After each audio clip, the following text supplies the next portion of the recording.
Before we get to John Cena's last match, which will be starting here in about 20 minutes, gentleman reached out to me who he's the director of a documentary called Supercar Saints. And rather than me trying to explain the film to you, we're going to bring him on and explain it. So please welcome Mr. James Ergut. How are you doing, sir?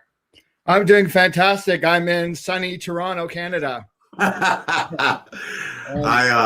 James, welcome. I know Zach's in South Dakota, and this morning he was shoveling snow and had snow all over his beard. I hope you have a little bit better weather.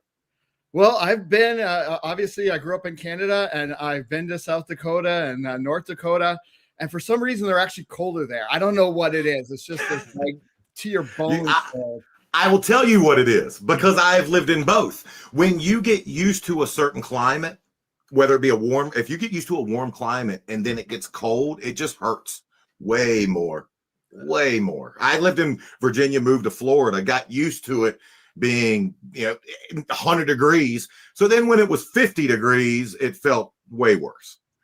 But James, we brought you in. So sorry for the delay. Yeah. Why would you be here on John Cena's final match? Well, I have this amazing documentary, Supercar Saints, and John Cena is in it.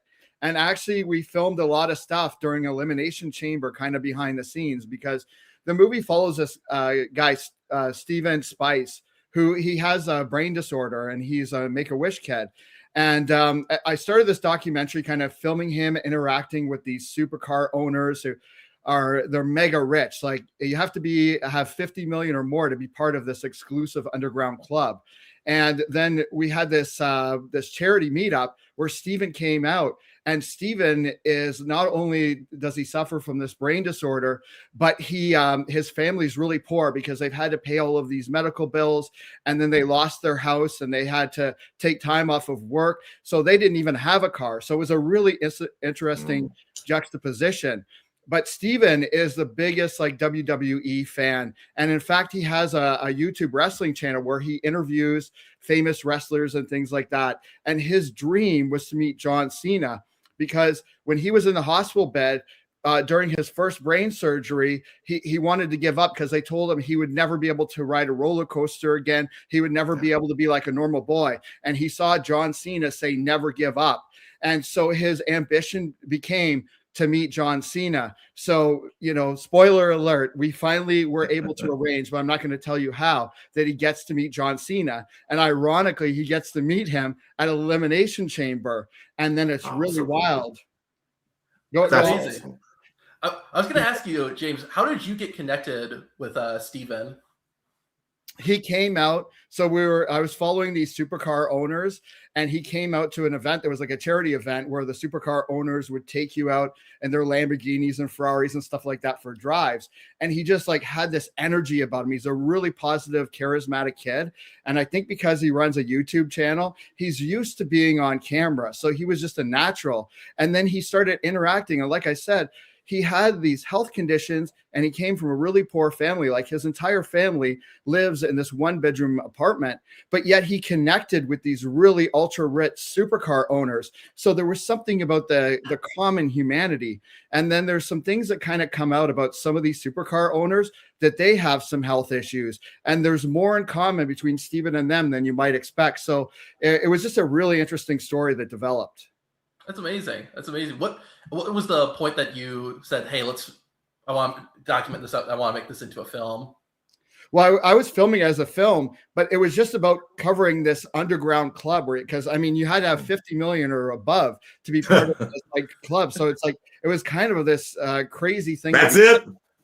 Well, there's all these actually amazing heels in this movie. There's this one guy, he crashes 12 cars, and they're Lamborghinis and Ferraris. He drives a Ferrari into a bank and crashes it.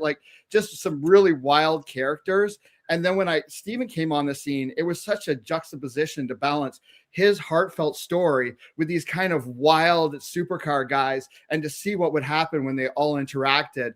And by the way, this thing where John Cena and everything, and we filmed with this was right before Elimination Chamber. So John Cena, when he was doing this, he knew that he was going to come out and be a heel. And yet Steven's telling him to his face, you'll see in the clip, he's the guy that saved his life. And you could tell this is weighing on John Cena.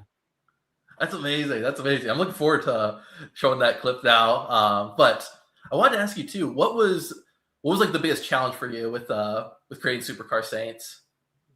I think the biggest challenge actually was getting Cena. You know, I tried to Yeah. go through the management, and I don't want to kind of give it away, but you know, there's just so many people around him, and it's so many buffers Yeah. and things like that. So to really get him, you know, to be the big ending for this film was a challenge, and I had to work with the WWE and Make a Wish to make it happen. Gotcha. I know how many requests we get. Yeah. And I can only just magnify that by 10 billion. That's how many requests Cena gets. So I'm happy that you were able to get to him. Well, John is one guy who understands what his time is worth, but is always willing to give it to people like Steven. So good on you. Good. I was going to ask you. You stopped me from asking my question, which was how did you land him? How did you land Cena? But Well, we'll leave that for the viewers. It's a secret in the movie. But, you know, it's amazing seeing somebody like Cena. But I think that Steven caught him off guard because Steven has so much wrestling knowledge.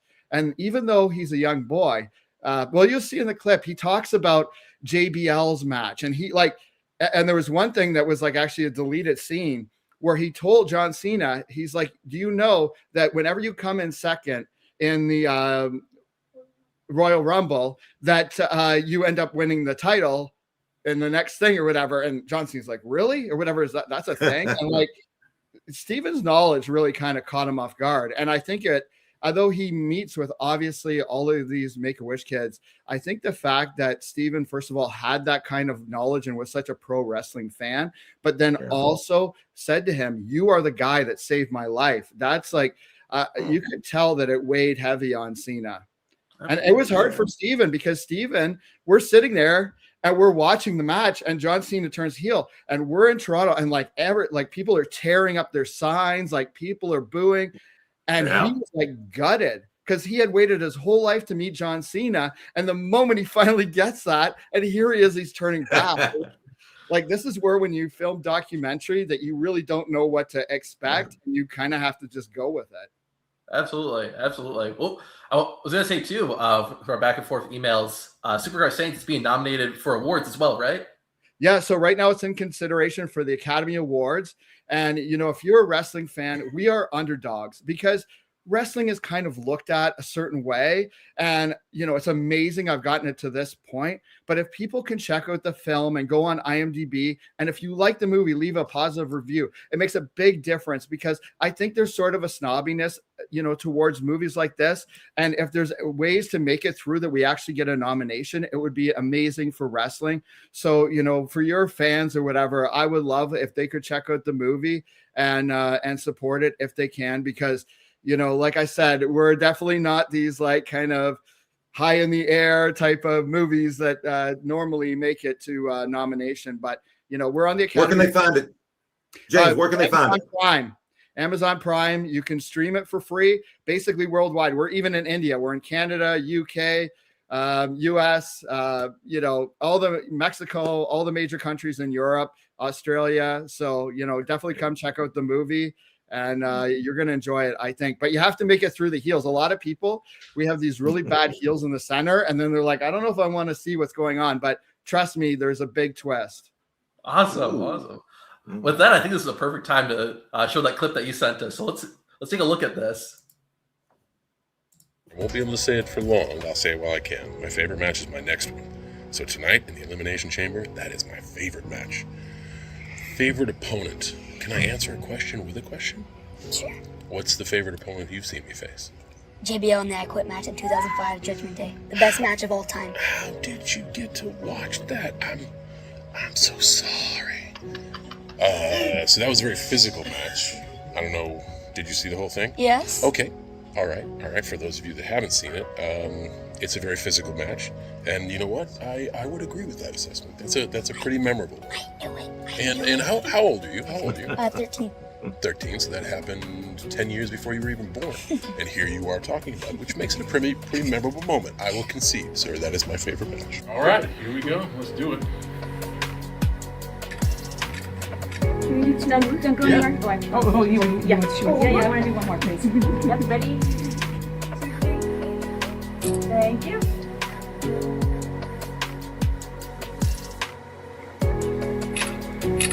And then a great pose. Oh, nice. Okay with you. Yeah, I'm just making sure you do it right because you can't do this because no one can see you.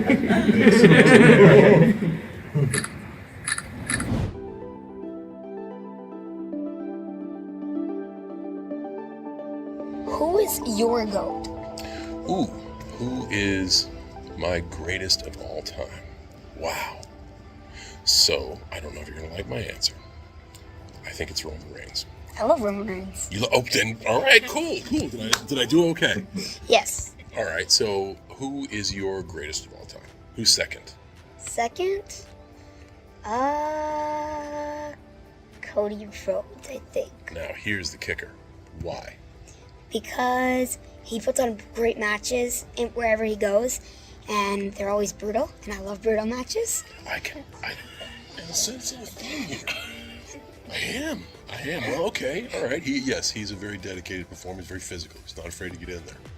Yeah. Okay. All right. When I see him, I will tell him that you are indeed a fan. Thank you.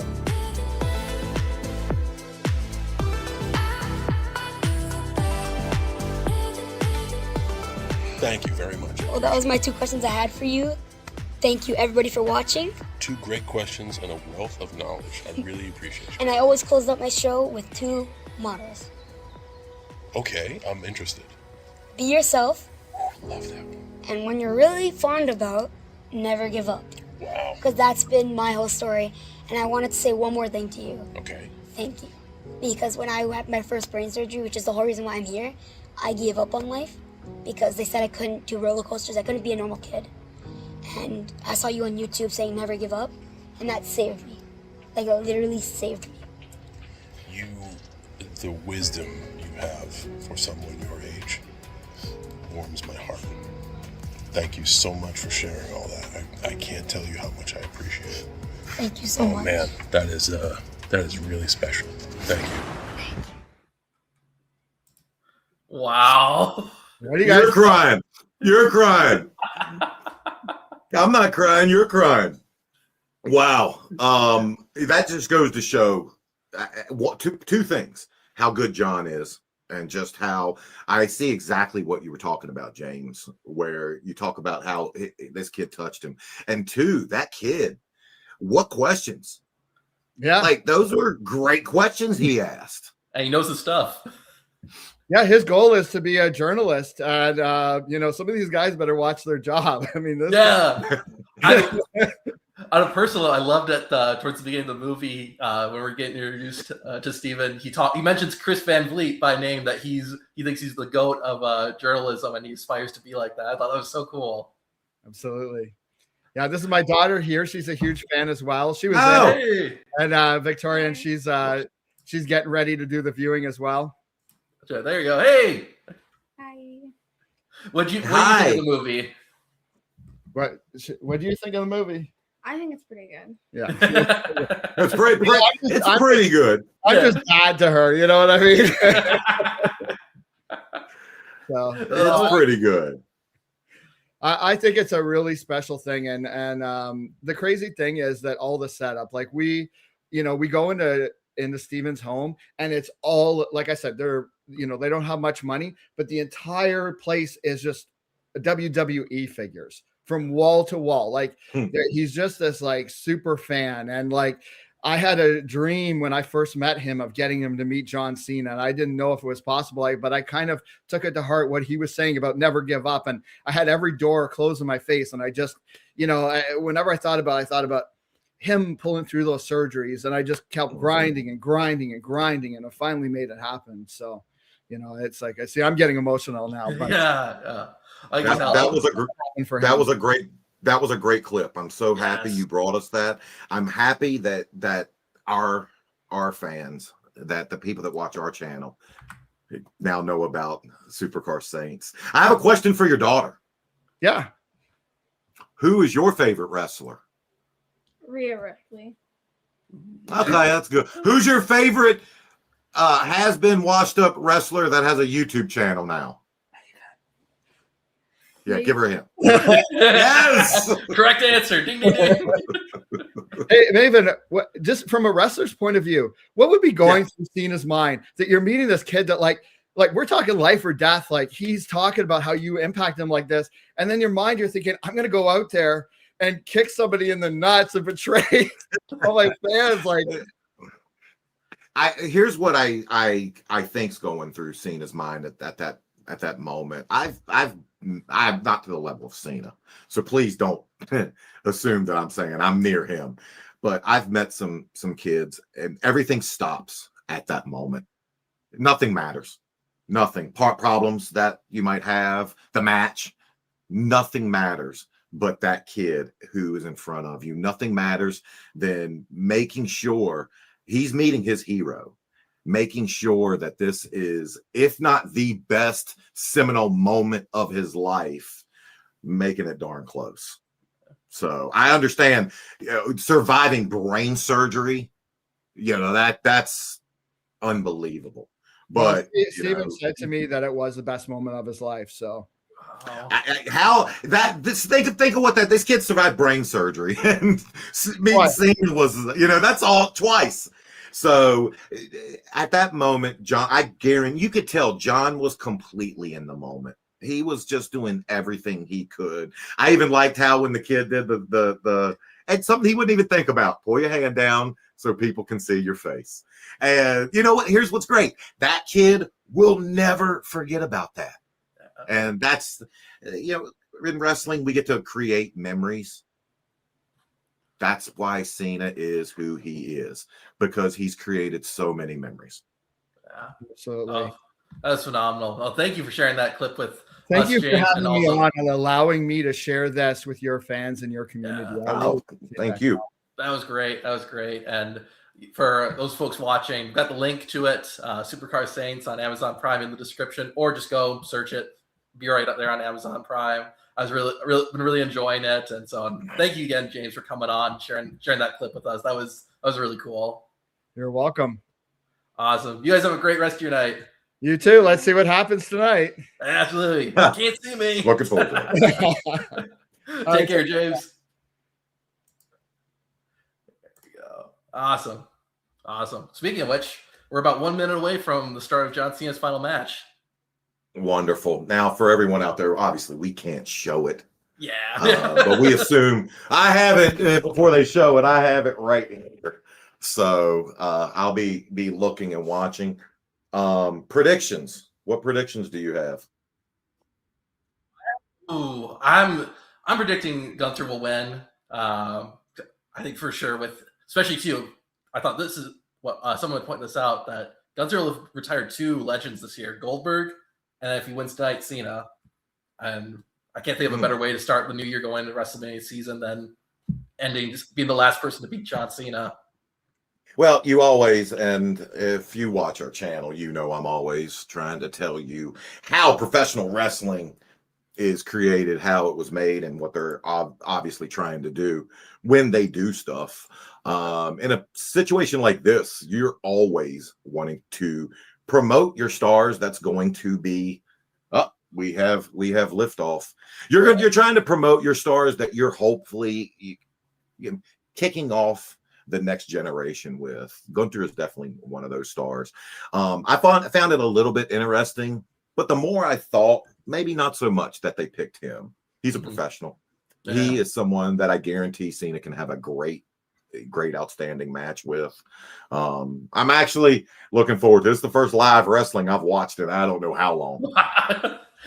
Hey, Zach, I can't get my I cannot. I got the chats here, but I can't get them up on here. How do I do that? Let me see here. Do you have them up? Let's try here. Washington, D.C. Oh, my gosh. I love it that they are in D.C. And you can obviously see that everything is John Cena tonight.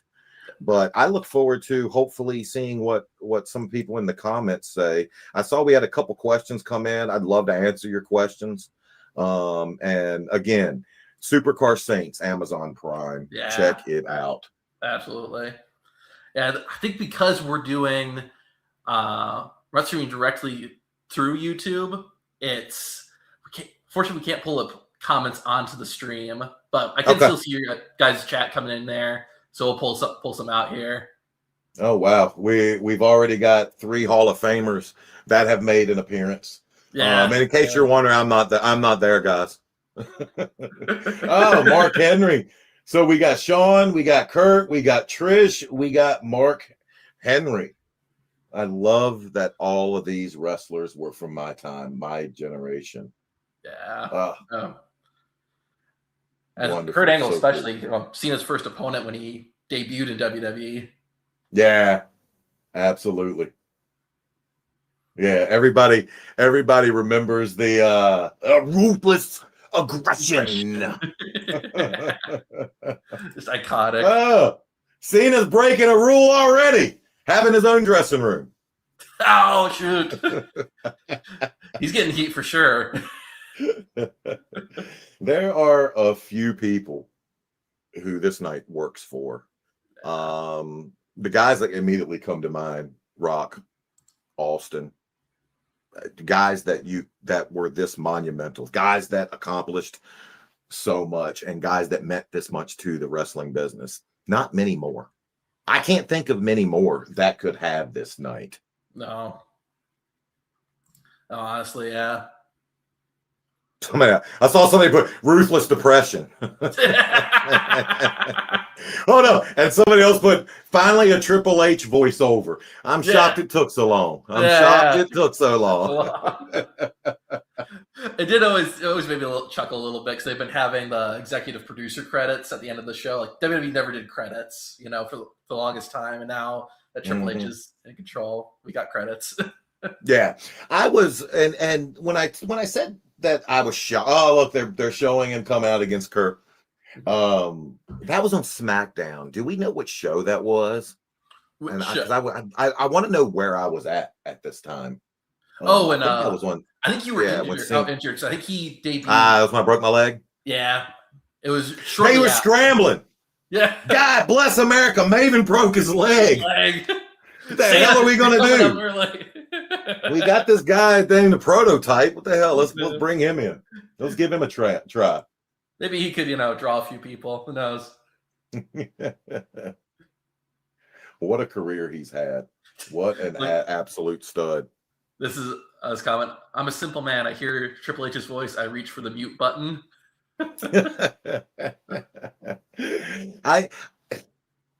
It's weird because, I know a lot of people, like to give Hunter a hard time. Mm-hmm. But I wouldn't want his job for anything. No, I would not want to, because no matter, we just live in a world where everybody wants to critique, and they're going to critique you, and they're going to find something to be mad at. Yeah. So now he could probably do things a little bit different, but he's never going to have a majority of people saying, "Hey, well done, Hunter." We got our first super chat in for. Nah, we had them earlier. I think we had one earlier. I saw pop in. Gotcha. I wanted to. Can you throw it up? Can you put it on the screen? I cannot, unfortunately. But this is from Forever Ricky, I believe. Any Cena stories? And I'm not going to romanticize a relationship with John that I didn't have. We were always cordial. Always completely cordial. I still remember when I got to HWA, and we would go film every Sunday at OVW, and OVW guys would come. They would come to watch our show. They would come to hang out.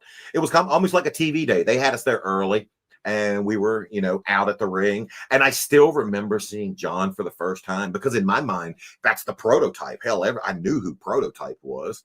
He still had the mohawk, and I remember him from this show he did called, I think it was Manhunt, if anyone remembers. And there were a few people, you just don't see guys that look like this often. Brock Lesnar, Dave Bautista, and John Cena, and OVW had all 3 of them. And if you never saw John Cena during this time in person, he had a physique that just blew my mind. I was like, man, I don't know what I'm doing wrong in the gym. I don't look like that. Like, I don't look like that. Is that Steph? Yeah, Stephanie McMahon in the house today. Also, just Yeah. wanted to let you guys know with super chats, in honor of Cena, all the super chats are going to the Make-A-Wish Foundation. Obviously, Cena's very synonymous with it. Thought that'd be fitting for this live stream. So we'll post obviously receipts on the community tab, but just wanted to let you guys know that. Yeah. Got another one actually. From DM Forever One. How many pounds was the largest woman he bagged? I don't know if you would be the one to answer that question. No, that's more of a Devon question. That's more of a Devon question.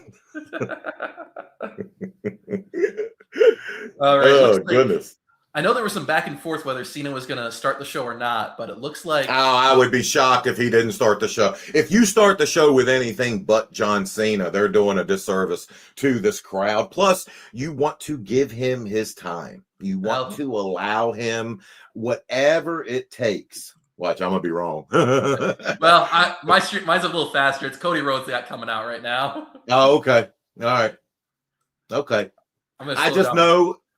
I know that with this not being a premium live event, you don't have the luxury of going 30 minutes over and knowing that Netflix is going to keep it. There's advertisers, there are commercials, there's a Sky Rizzy commercial that needs to go out when this show goes off. So that said, you want to give Cena as much time as he needs. Oh, we got another super chat. Hey, Truck Stop Murder and Crime, our boy. I can't see them letting Cena lose. Sorry, I missed the live. Nah, you didn't miss anything. You're with us every week.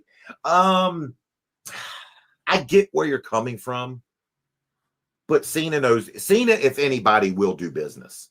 And business etiquette in professional wrestling says when you're walking out, you put someone else over.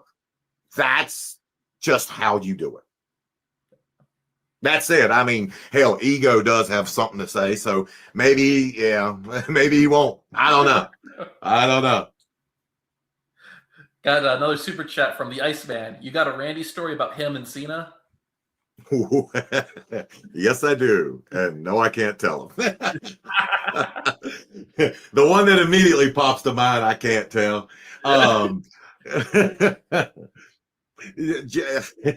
Wow. John and Randy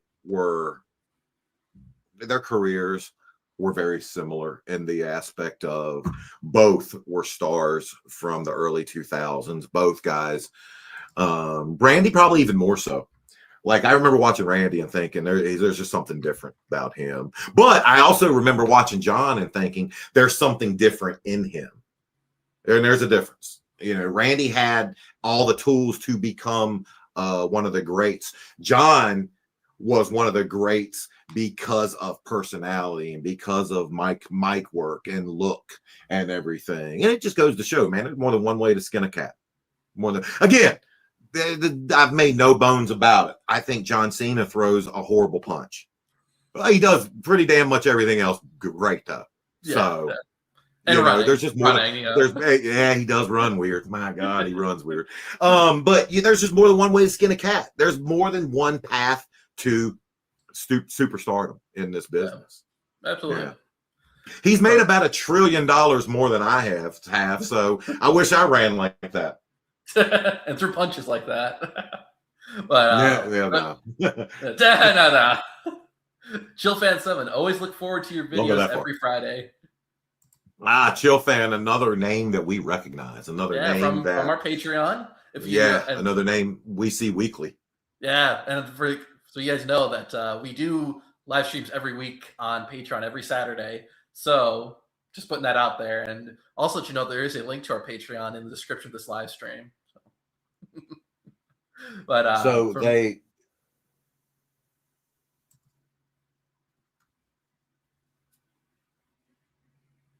they didn't start the show with John. Shocks me. Yeah. Shocks me. I would have just thought that they wanted to just get to the, don't tell me about the labor pains. Show me the baby. Yeah, I would have thought they would have wanted to just get to the baby. Yeah. I don't know if your stream might be the same time as mine, but Obafemi's coming out right now, and just that guy, man, he is a unit, like a beast of a man. I'm not familiar with who he is. NXT. I don't watch NXT though. Yeah. He's not phenomenal. small. No. He's definitely not small. My God. Another super chat from Night Snow Sky. Hi, Maven. My name is Chris. I love you from Yukon. Wow. Way up there. Oh, my gosh. All the way up into gold mining country. Holy cow. I have a little bit of a few bucket list, like dream things I'd want to do. And going up to the Yukon and mining gold is one of the things. Although, again, I'm allergic to cold weather. So I'm assuming the first day that it's cold, my fingertips get frigid and we find like 50 cents worth of gold. I'm gonna be like, all right, get me the hell out of here. I don't want to do it. My other bucket list thing is I want to go out with the Ghost Adventures one day, and I want them to take me to the craziest haunted place and stick me in the basement. Like I want to. I'm a skeptic. Well, everyone has different bucket lists, No, but stay warm out there, Carissa. Another super chat from our pal Greg Cherry Brand, resident fact checker present. Thank you, Greg. We're probably gonna be calling on you a few times during this live stream. What did Greg say something? Just letting us know he's here. Gotcha. But another I like these super chats, just fun stuff people are sharing. Kevin Daddy, I've been watching WWE most of my life with my brothers. That's awesome. That's so cool. Yeah, that's one of the reasons. Your eyebrows. One of the things that I think professional wrestling strikes a chord with people. One of the reasons it becomes something that just ingrains within us. My dad took me to my first show when I was 7 years old. I still remember Richmond Coliseum. I remember putting it on my calendar and looking at that date for 20 days, counting the days down. I remember getting on my dad getting on his knees in our living room and wrestling with me. I would make, cardboard belts. We had characters. And for so many people, they have stories similar. And that's one of the reasons why, in the video we did where WWE, I think, is missing the boat with pricing tickets so high, you run the risk of losing fans like that. Those generational fans. I love that. Yeah. That last super chat. I love that. Yeah. And because it's my story too. Yes. Yeah. I never understood. People always make fun of like family-friendly wrestling, and I never understood why. Because I'm just like, I love having stuff to go with family with. Take your kid to. I think that's great. Yeah. I'm not gonna go that far. Wrestling doesn't need to be PG. It's a show. Really? Ooh. No. It's like, all right, are you going to police all the R movies your kid goes to? Probably not. To me, that's what wrestling is. Wrestling is a weekly. It's just most of the fans are older. But if you want to have counter program, if you like they used to do with Superstars and if you want to have daytime programming that does remain PG, I think that's the best of all worlds. Yeah. But and then even if during a Monday Night Raw or later on in the show, after a certain time, now we can get into a little bit more heady topics. It's just I just love that about I love that just rawness, no pun intended, of professional wrestling. My opinion. You can disagree with me and be wrong. That's fine. It's just my opinion. That's great. Is wrestling? There's wrestling for adults, wrestling for kids. There's something for everyone. Yeah. Now you were mentioning the shows and how it's gonna be family friendly. Agreed. Like shows that I do around here and everything, I think those should be family friendly because I'm interacting with fans and that, you don't need to have, all the divas half naked in the audience when half of your audience is little kids. That I get. Yeah. But no, I didn't mean that I wanted to just. This is a television show. Yes. It's a TV. Yes. It's a TV show. Knock his teeth out. But from Forever Vicky, I'll double my super chat for the kids. Maven, no matter what you think of yourself, you've always had fans. The past year or two has been really cool to see you resurge. Been a day one fan since 01. Wow. That's awesome. Wow. I haven't even been a fan of me that long. Thank you so much. It's one of the things that just I think goes to prove in life, you never know which avenues are going to come, which roads you have to take, and which detours you might have to take. One thing I do know about life is success is not a straight line, and be ready to encounter the chasms, the hurdles, or whatever you might come across, and understand that sometimes we might find success in unlikely places.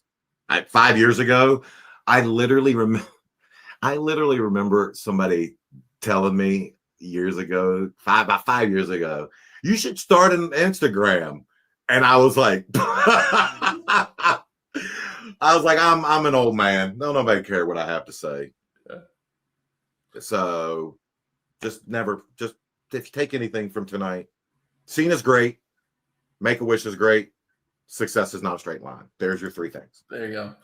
There's a quiz next time, guys, just so you know. Speaking of Cena's last match, what are your thoughts on Cena's opponent? Gunther, yes. I think he is a throwback to what wrestlers were 30 years ago. Gunther probably would have been, he would have fit in perfect during my era. He would have fit in during the 80s and 90s as well. Hell, he could have wrestled during the 70s. That's what I thought. You know you're talented when you can fit in any generation, any era. There's some guys right now that if you look at them, they just wouldn't have fit. They would have been jobbers in the 80s. I'm not going to mention any names, but they just would. Gunther's not. Gunther's one of those guys, that if I see him standing and facing Harley Race, it fits. It makes sense. It looks the part. If I see him standing against Bob Backlund, that's a hell of a match. Yeah. So, yeah. Absolutely. Another one from our resident fact checker, Greg Cherry, for Make-A-Wish. Thank you, Greg. That's awesome. Oh, thank you, Greg. And for everybody, check out Greg Cherry brand. He does fun stuff on there. I've been on his channel, on his show before. Greg's the smartest wrestling fan I've ever met. Yes. I thought I knew wrestling until I went on his show and I realized you don't. I don't. Pause on the super chats for a second. Talk about this match. What you're seeing, Maven? What are your thoughts so far on Obafemi, Cody Rhodes? I'm not even watching that. I'm watching the people, and they're sitting on their hands. No, not the match I'd have started with. I don't get it. I don't get it. Like, you have a monumental occurrence. You're getting a good Nielsen rate. That's a hell of a bump. That tonight is an important night. And I'm not discounting either guys. Hell, looks like they hard-weighed Cody.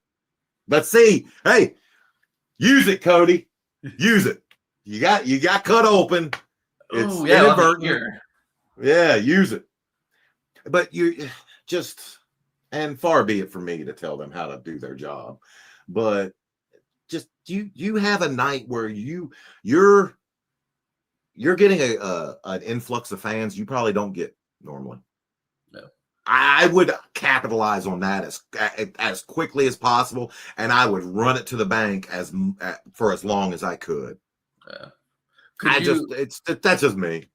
Could you argue though that if you start with Cena's match first, people just ditch out? They don't even watch the rest of the show because, well, I was here for Cena. I might as well leave right now. I'll argue you run a risk of people finding something else to do. I'll see it on. I'll check out I'll see it on my phone tomorrow. I'll pull up the clips. Yeah. I'll go. I want to go to PF Chang's and grab some dinner. I thought I'd catch Cena, but he's not on. Okay, yeah, I'll go do something else.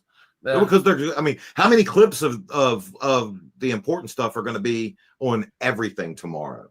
Yeah. I'll just catch it there. Yeah. So, people stood up. Let's see what they're standing up for. Run in, Drew. Yeah, Drew's in street gear, so he's obviously not wrestling tonight. That choke and slam to the back of the mat. I've always loved that. It just looks devastating. Drew's an imposing figure. My God.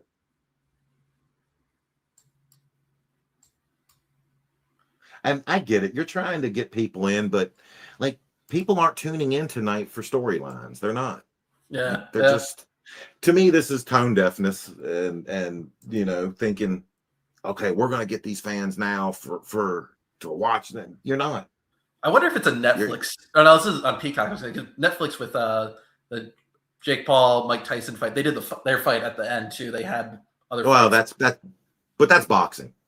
That's boxing. You don't Boxing's think- different. Boxing. Every main event is last.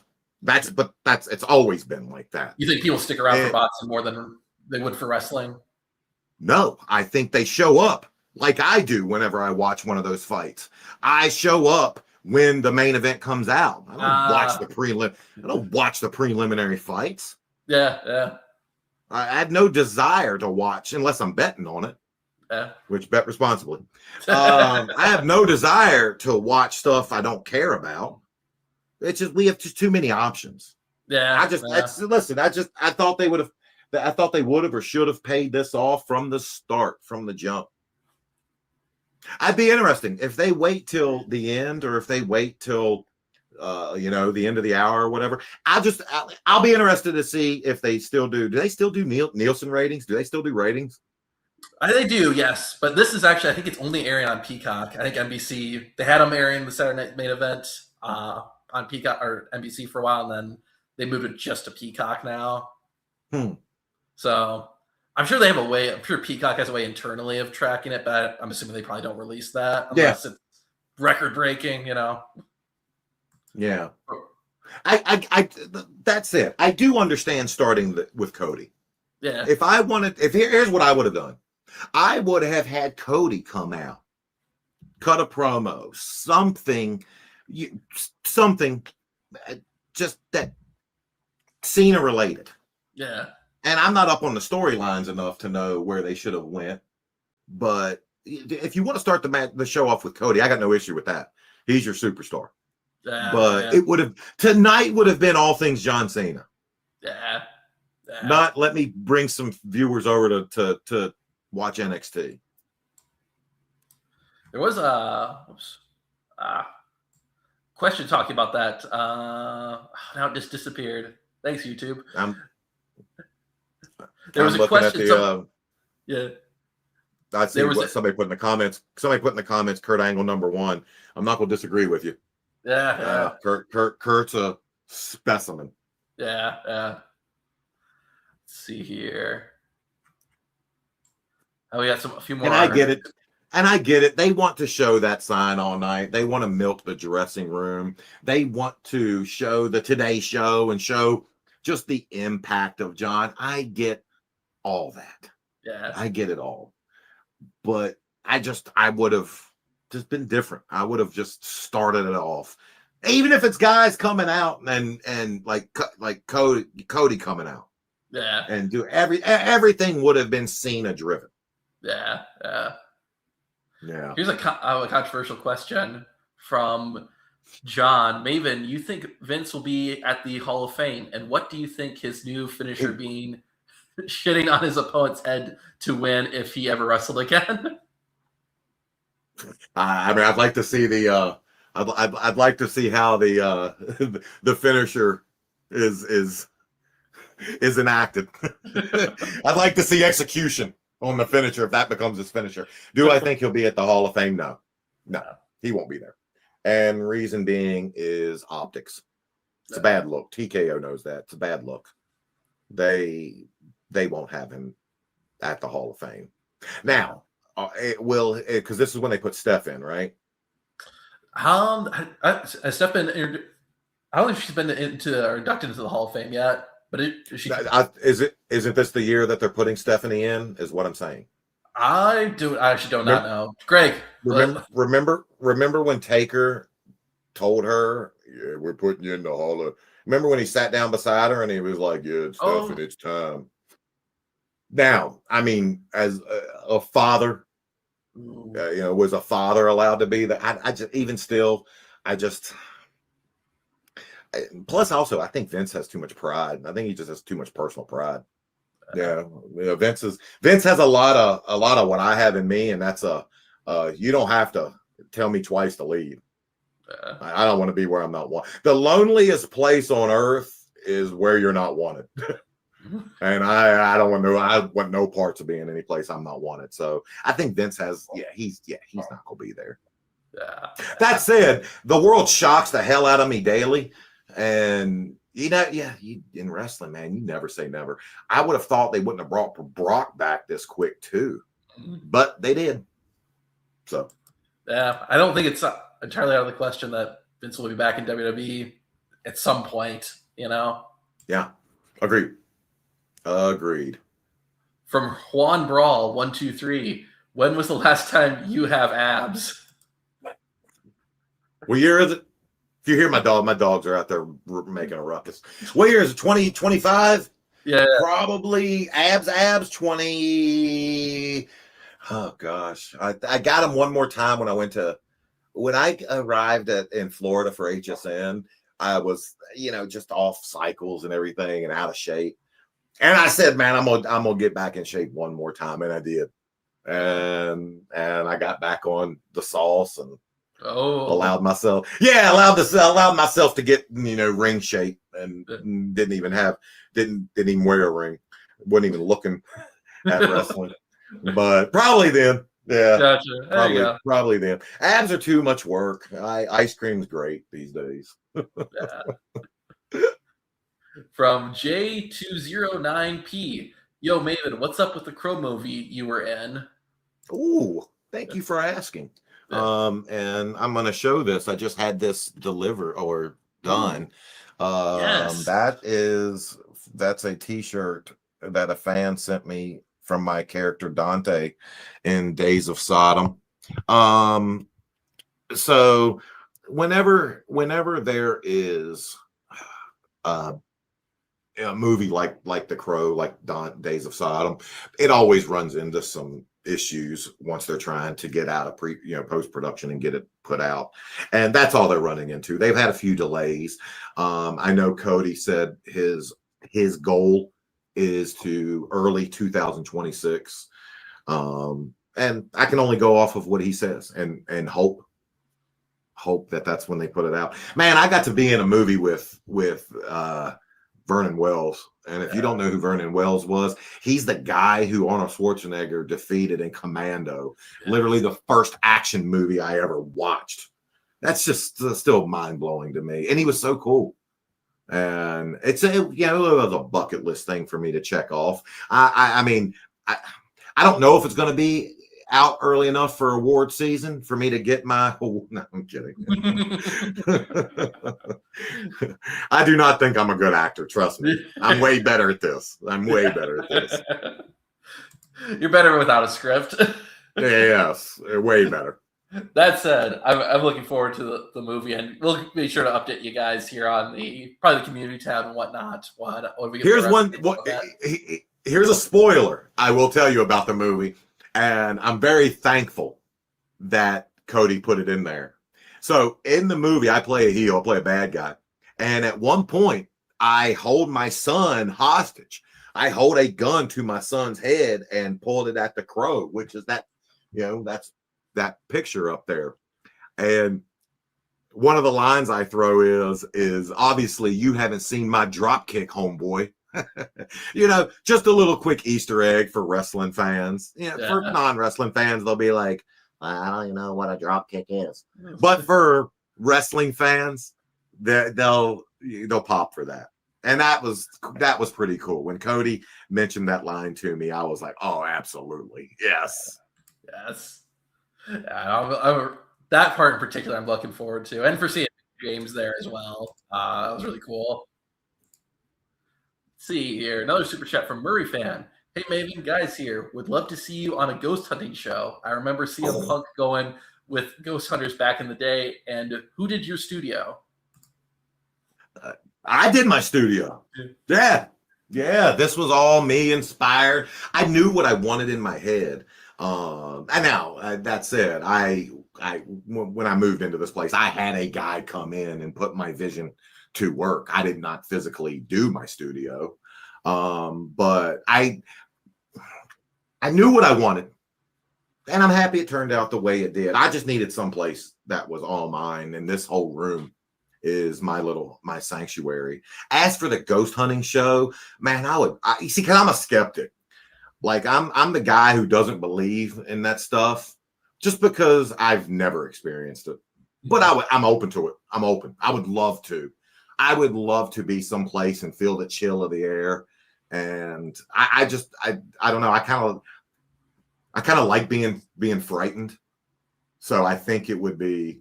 Now, I don't want something that like attaches to me. I know these guys get like go places and they'll be like, yeah, and then I had an attachment for 3 weeks. Nah, they can miss me with that. I don't want any part of that. Yeah. Once I leave the haunted place, I want to leave. Same here. Yeah. Holy cow. All right, so I'm reading John's accolades. Let me pause this. 17-time world champion, 5-time United States champ, 1-time Intercontinental, 4-time tag team champion, 2-time Royal Rumble winner. Wow. Yeah. Unbelievable. Yeah. And this is like that's hard to fathom. Was that his like tonight's his like 734th televised match? That's crazy. Geez. Like that is insane. And that's good for him. Yeah. And that's just televised matches. Imagine if you had all the house shows and non-televised events. And John was a workhorse back in the day. Back when we were doing full house shows schedule, back when we were doing the loops that we used to do, John was like, he was on every show. He wasn't a guy that was taking times off. He was doing whatever what is asked of him. Chuck Zito. Chuck Zito is a New York legend. But yeah, John wasn't one of those superstars that wanted to only be brought in on TV days. He wasn't a guy that wasn't going to work. He knew the fans wanted to see him, and he was going to show up for them. That I respect about him. Absolutely. Hey, because trust me, once you get to a certain level, once you get a certain amount of status, and once your job is guaranteed, it's so easy to say, to hell with the house shows. I just want to work the Raws or SmackDowns, and I just want to work pay-per-views. That takes you to 5 shows a month. That's a hell of a lot better than when you're working 4 shows a week. And John didn't do that. That's commendable. That's amazing. From Panda Crush 419, Maven, you inspired me to get back into folk/freestyle wrestling. Oh man, it's we talked earlier about bucket lists, and what I didn't have on my bucket list ever was being inspiring to anybody.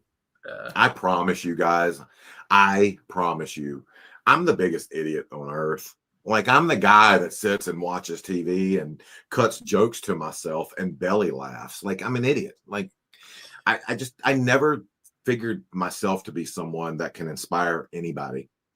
So knowing that I do, it's an honor. It's truly, truly an honor. Absolutely. I'm interested to see what your thoughts are on this upcoming match here between Sol Ruca and Bailey.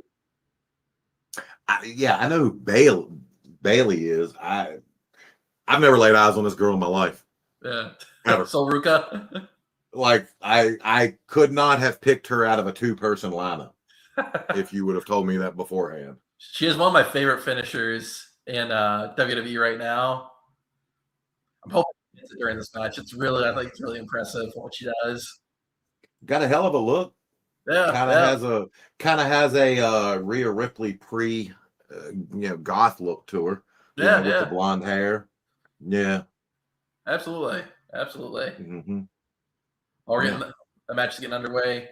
From Larry, the fact I'm from Mississippi and Maven is from Virginia and has a hardened Southern accent than me is hilarious. Love you, brother. You're doing great, and I'm happy to see you again doing well.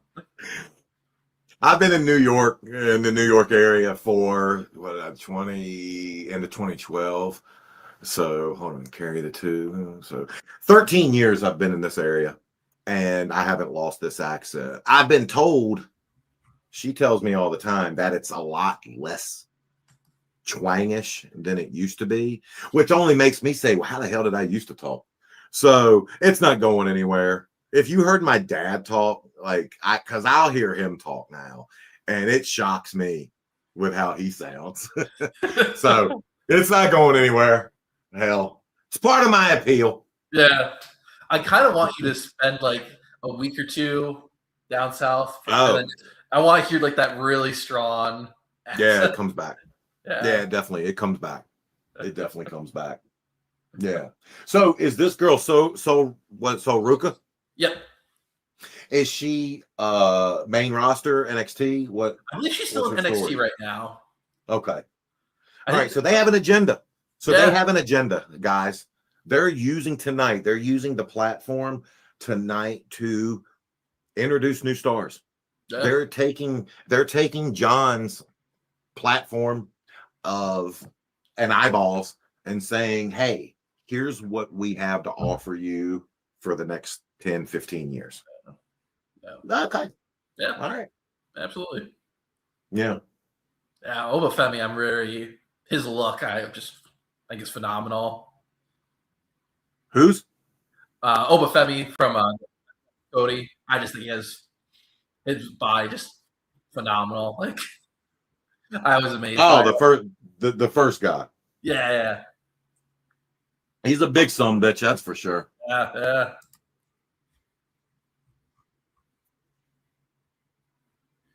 From Derek Mack, Cena's opponent tonight is an amazing match, but Edge, being his greatest rival, would it have been a better pick, or is this the right match? When I saw what you guys saw, I saw the internet conspiracy theorists out there, showing the Edge sign up and thinking, ooh, it's a possibility they bring Adam back. And I allowed myself for a split second to believe it was going to happen.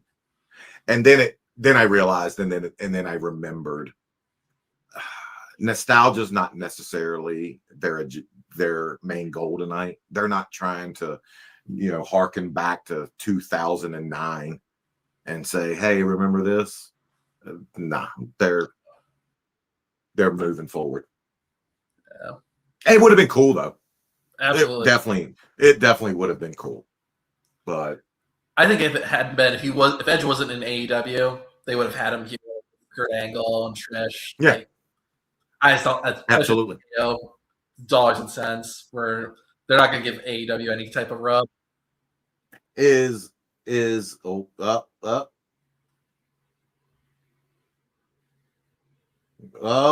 going back for it. Have a video. I see a video.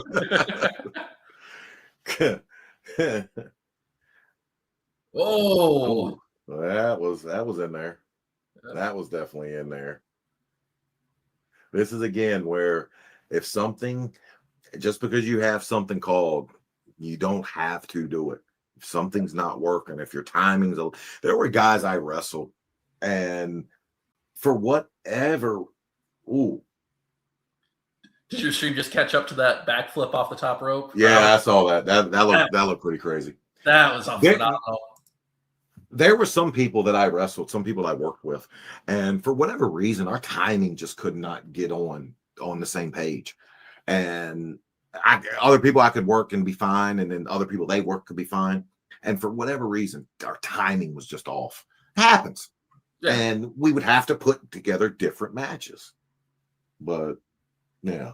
Like I believe that clothesline she just threw more than I believed all those flips and everything else. I realized in my old age, I'm becoming a get off my lawn guy. I literally I watch it and just in my day. Yeah. And I never would have thought I would have been that guy. In my time, we wouldn't have done backflip off the damn top rope like that. We wouldn't have done Wow. 10 super kicks. Yeah, unbelievable. I can't believe I'm that now. From Freddie McCowan, you traveled with the girls. That was inspirational. Did I travel with the girl? Yeah. Oh yeah. We had Keegs. We had Stacy. I don't even know how she got in the car with me and Randy, but she was. You want to talk about the ultimate wingman to have out in a bar? Yeah, because whenever you're out in a bar and a girl sees you walking up and leaning and talking to Stacy Keebler and her giggling and laughing at your jokes, and then you go talk to it didn't hurt. It didn't hurt. Stacy Keebler, the ultimate wingman. Yeah, ultimate wing person. Oh, Joe Trev, not booking a battle royal with New Blood was a huge missed opportunity. not booking what? Not booking a battle royal with New Blood.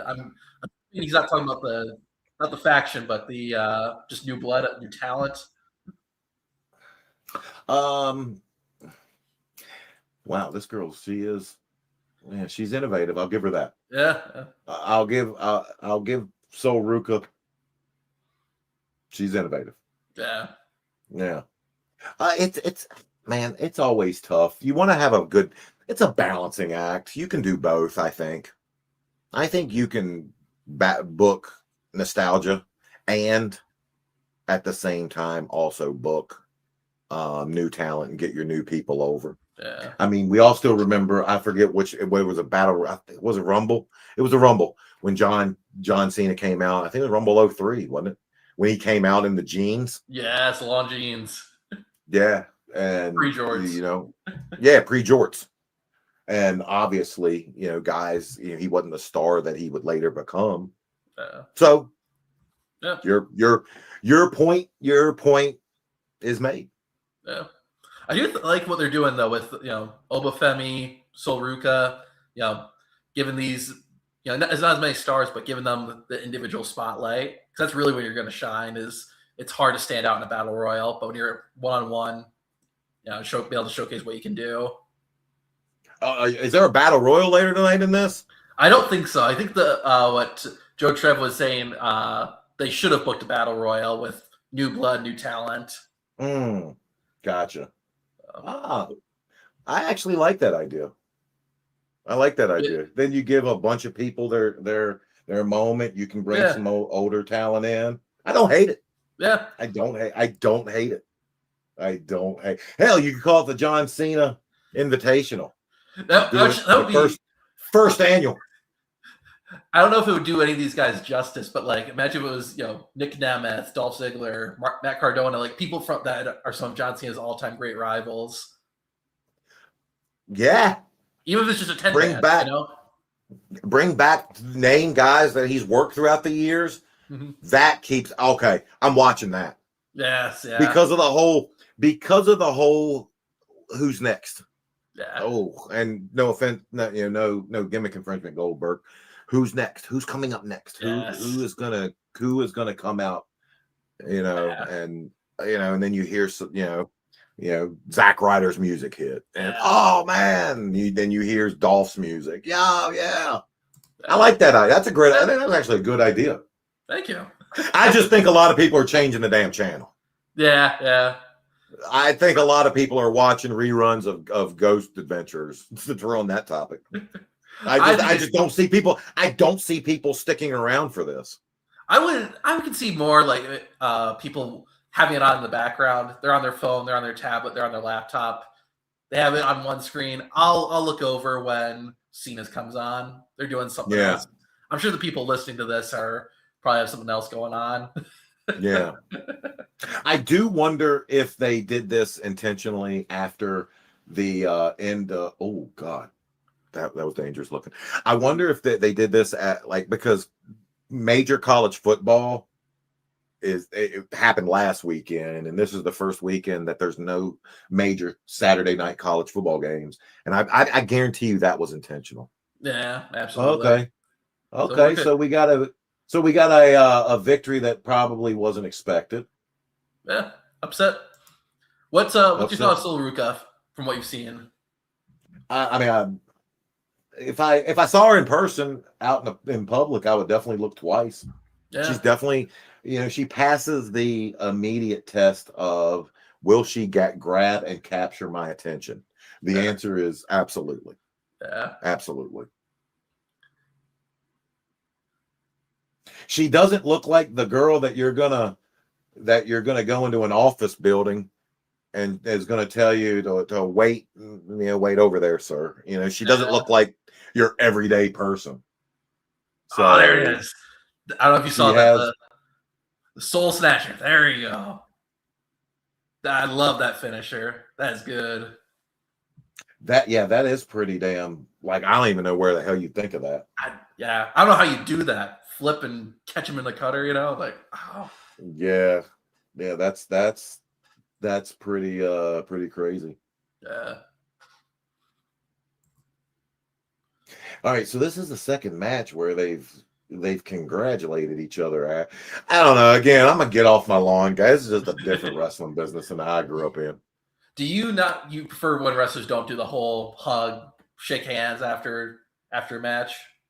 I have no problem with it when it's earned. Gotcha. After a storyline, after there's been vignettes, and after there's something, and then two people have earned one another's respect. Mm-hmm. You don't do it in 8 minutes on Saturday night's main event. Okay, you earned my. No, it takes time. You have to build up to that. You have to weeks have to go by where this person is your mortal enemy. Yeah. And over time and through just pain and through getting this close and then having it rug pulled out, you earn people's respect. And then you pay it off. Yeah. From Akira here, the super thanks or super chat, I should say. Listen to your comments is way more interesting. Appreciate that. Thank you. Again, I think so too. I agree. You should just be doing the commentary for this. I always thought WWE, they kind of were doing these watch-alongs, but I think they should do it for like Raw and Netflix, have like the option where you can do a watch-along with like the superstars, absolutely. And cycle in new people weekly. Yeah. Absolutely. Yeah. They're missing an opportunity there. Yeah. Because I guarantee you once people, and again, who's going to be on next week? Have somebody new doing the watch along? Absolutely. Yeah. And then there's a way to bring back your legends. These people on legends deals that you're paying, that you're looking for something to do with them. Hey, you're doing a watch along this weekend. Yeah. Get in there. Get on that couch. Yeah. I think that's a genius idea. John DeBrownskill. Maven, what if Cena's match ends with Rock? You can't retire till I take your soul, setting Rock for Cena at Mania. Isn't Gunther lackluster opponent? I actually like that ending. Ooh. I like this. I love swerves in wrestling. Mm-hmm. I love it, but they won't. They've built it up to where this is it. Yeah. And I'm sure, but that would be a great swerve. That would be a great swerve. Like that would be fun. That would. At this point, John's earned the right to finish wherever he sees fit. I'm shocked he didn't finish at a WrestleMania or a big show. Mm-hmm. But I also heard in a interview him say that this was 3 years in the making, that he was thinking of this retirement for 3 years. Wow. So It's not like he threw this together on a cocktail napkin and presented it to the writing team. This was there's reasoning behind this. Yeah. I'm assuming he's contractually obligated. Hell, he's a hell of a wrestler. I mean, he's a hell of an actor. So I'm assuming there's probably several acting roles coming up. Yeah, absolutely. Yeah. I was thinking if they did not already turn Cena heel, let's say he just stayed face the whole year, imagine what a heck of a heel turn this would have been if after his final match he turns heel. Nah, I'm not retiring. I played you. Well, they missed the opportunity to turn him heel 10 years ago. Yeah. They should have turned him heel in 2015. If they would have turned him heel in 2015 and stuck with it, stick through the hard times. Back when true hardcore fans actually didn't like John because they thought he appealed to too much of a younger base. A lot of hardcore fans thought the PG era was ushered out because the John Cena hustle, loyalty, and respect era was appealing to fans, and they're selling wristbands and they're selling hats and they're doing all that. And at the end of the day, money wins. If they would have turned him heel then and run with it, like literally run with it, he could have worked his way out and become a Stone Cold wrestling symbol where there's nothing Stone Cold could do that people would. There's no way he could become a heel. Yeah. He's too beloved. They could have done that with John. Yeah. But he would have had to have earned the hardcore fans along the way, if that makes sense. Yeah, absolutely. Absolutely. I love this super thanks. Resident Evil 751. Hey Maven, I'm gonna be an uncle. Congratulations. I'm Uncle Maven. Yeah, it's fun. Uncles have all the fun. You can get them drum sets, kids drum sets for Christmas, and then you can peace out and be like, have fun with all that. Mark's Travel Adventure, I believe is the full name there. Do you wish you were there for Cena's match with other guests? Cheers. There's a part of me that would love to be there for this, if for nothing else, just to have the quick cameo shot of Maven Huffman. Thank you. Yeah, of course. I mean, I still have a little tiny bit of personal pride and ego that would love to see that and would love to be a part of monumental occurrences like this. That said, I probably thought about it for 2 seconds and then I'm fine with where I'm at. I'm perfectly fine with being right here, right now. Yeah. Let's see here. I think it might be called all caught up on super thanks for right now. All right, perfect. Nice. Yeah. Well, thanks for sending those in, guys. Again, it all goes to the Make-A-Wish Foundation. So thank you guys. Yeah. That was a no-brainer. We immediately anytime we do any live streams or whatever, I just can't in good faith keep the money. Yeah. I just can't. And so it was, I think Zach texted me and was like, let's do a charity. And I mean, it was just a no-brainer to do Make-A-Wish. Absolutely. So absolutely. Yeah. Hey, from Wolfmania 2893, Maven, I have a question to ask. How come you never made world champion in 2004? You could have made a great world champion, in my opinion, had you defeated Triple H in the main event of Raw. Wolfmania, that question has kept me up at night. Actually, I think they missed the opportunity to, if they were ever going to make me champion, I think they should have done it when I wrestled Jericho, a couple weeks out of Tough Enough. Like that, just like you want to talk about, and then have me lose it a week later, but just if there was ever a time, I wasn't beating Hunter. And the reason I wasn't is because we had just done the angle where I was in the Survivor Series with the other four. The winner was GM of Raw, and I was week one of what would be 3 more Raw GMs. They weren't they needed the storyline of having Hunter having the belt. They weren't going to have me the champion with 3 other guys hosting Raw. That just doesn't write itself. That's tough to write. But, that's pretty cool. I've always thought if they would have had me beat Jericho, you just think of how many minds were blown. Even have me beat him and then because that's the same night Taker came down, speaking of Undertaker, have him call a match.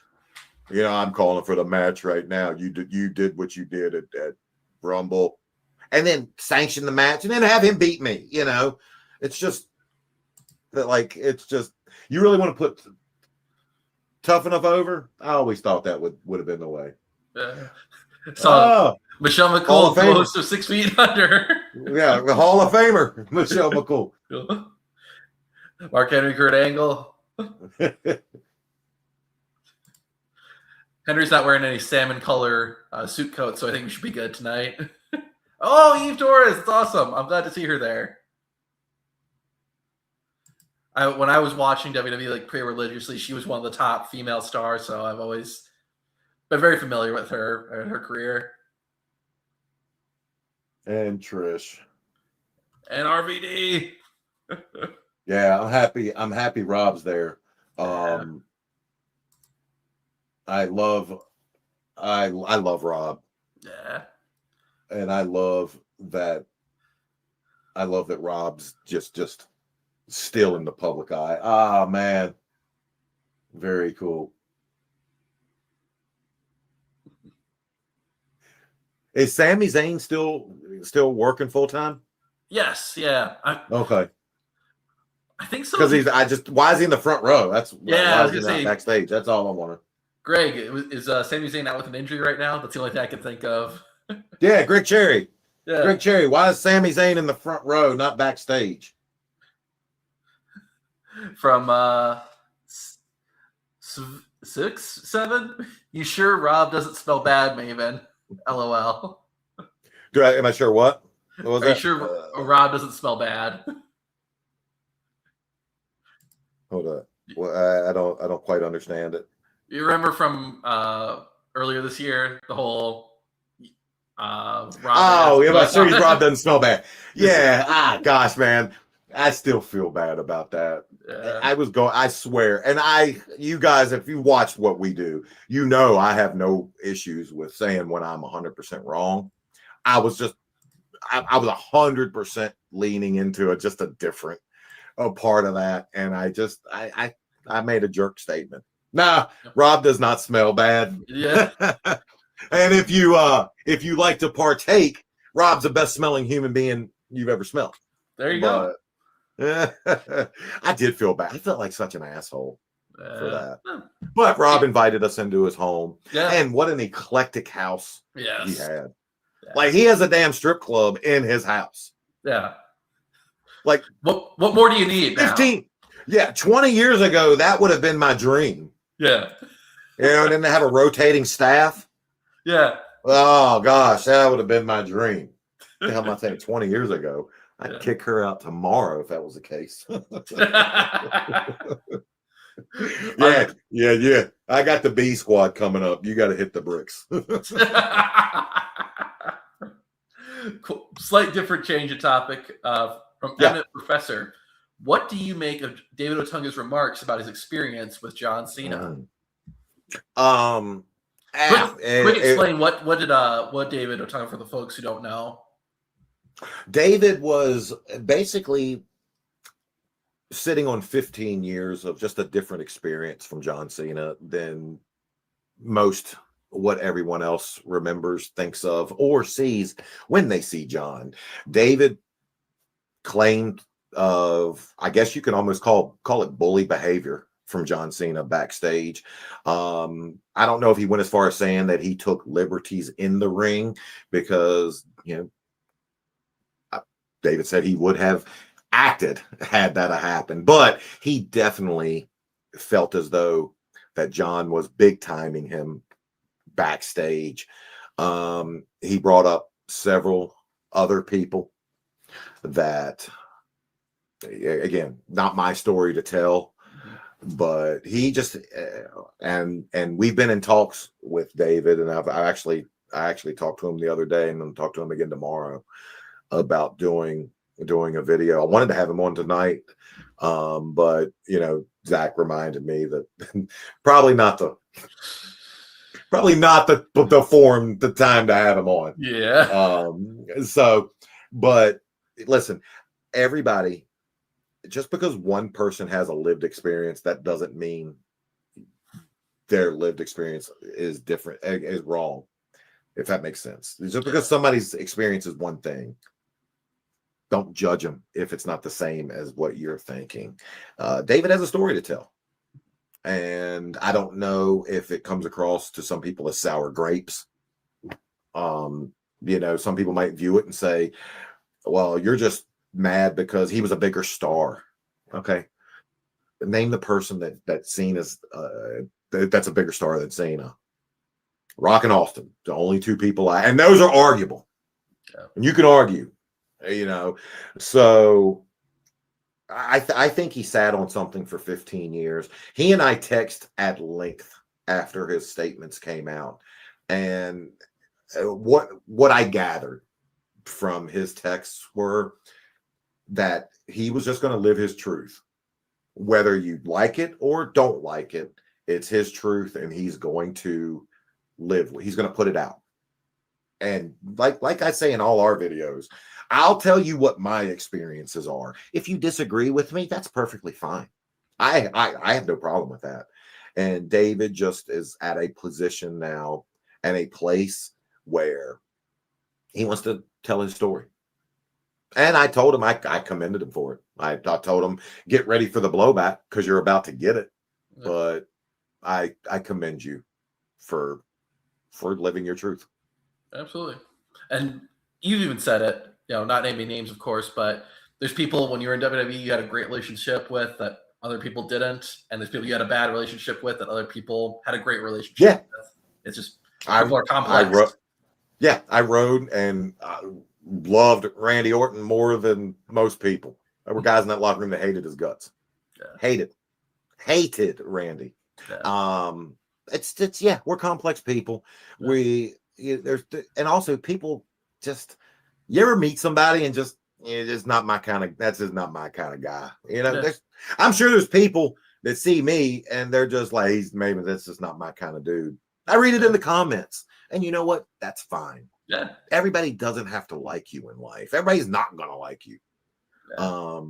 And just for whatever reason, you know, John and David, they butted heads. They didn't get along. They're not on each other's Christmas card list. Yeah. That said, I can't wait to do the video and find out the ins and outs of that story. Yeah. I do know, a story about another person with John at the same time. And I will say what I know to be true is troubling. It's troubling. Then again, not everybody is going to live up to what your expectations of them and what you hope they will be. I'm a flawed man. I make mistakes every day. Hell, I'll admit it right now. I'm trying to quit smoking right now. Like I'm a flawed individual. I'm a smoker. I'm doing my damnedest to quit. You know, and to some people, they might be like, oh, clutch their pearls. It's just, I'm a human being. So I get it. I understand that some people might have a past. Now, that said, there are some troubling things that I know to be true from John's past. And we'll have to decide what we will get into in a later video. Yeah. But I do agree with what you said. Tonight is not the night. Yeah. I just get excited, man. Yeah. Yeah, I get excited. Yeah. I feel you. Real quick, Leon Slater, gentleman in the ring right there. I didn't know this, but he's the TNA X Division champion. So I mean, WWE giving TNA a pretty good rub by having their X Division champion on this show. Which one? It's good. The one long pants, kind of green and purple. John Evans just went over the top rope. And then this is Leon Slater in the ring with Dragon Lee.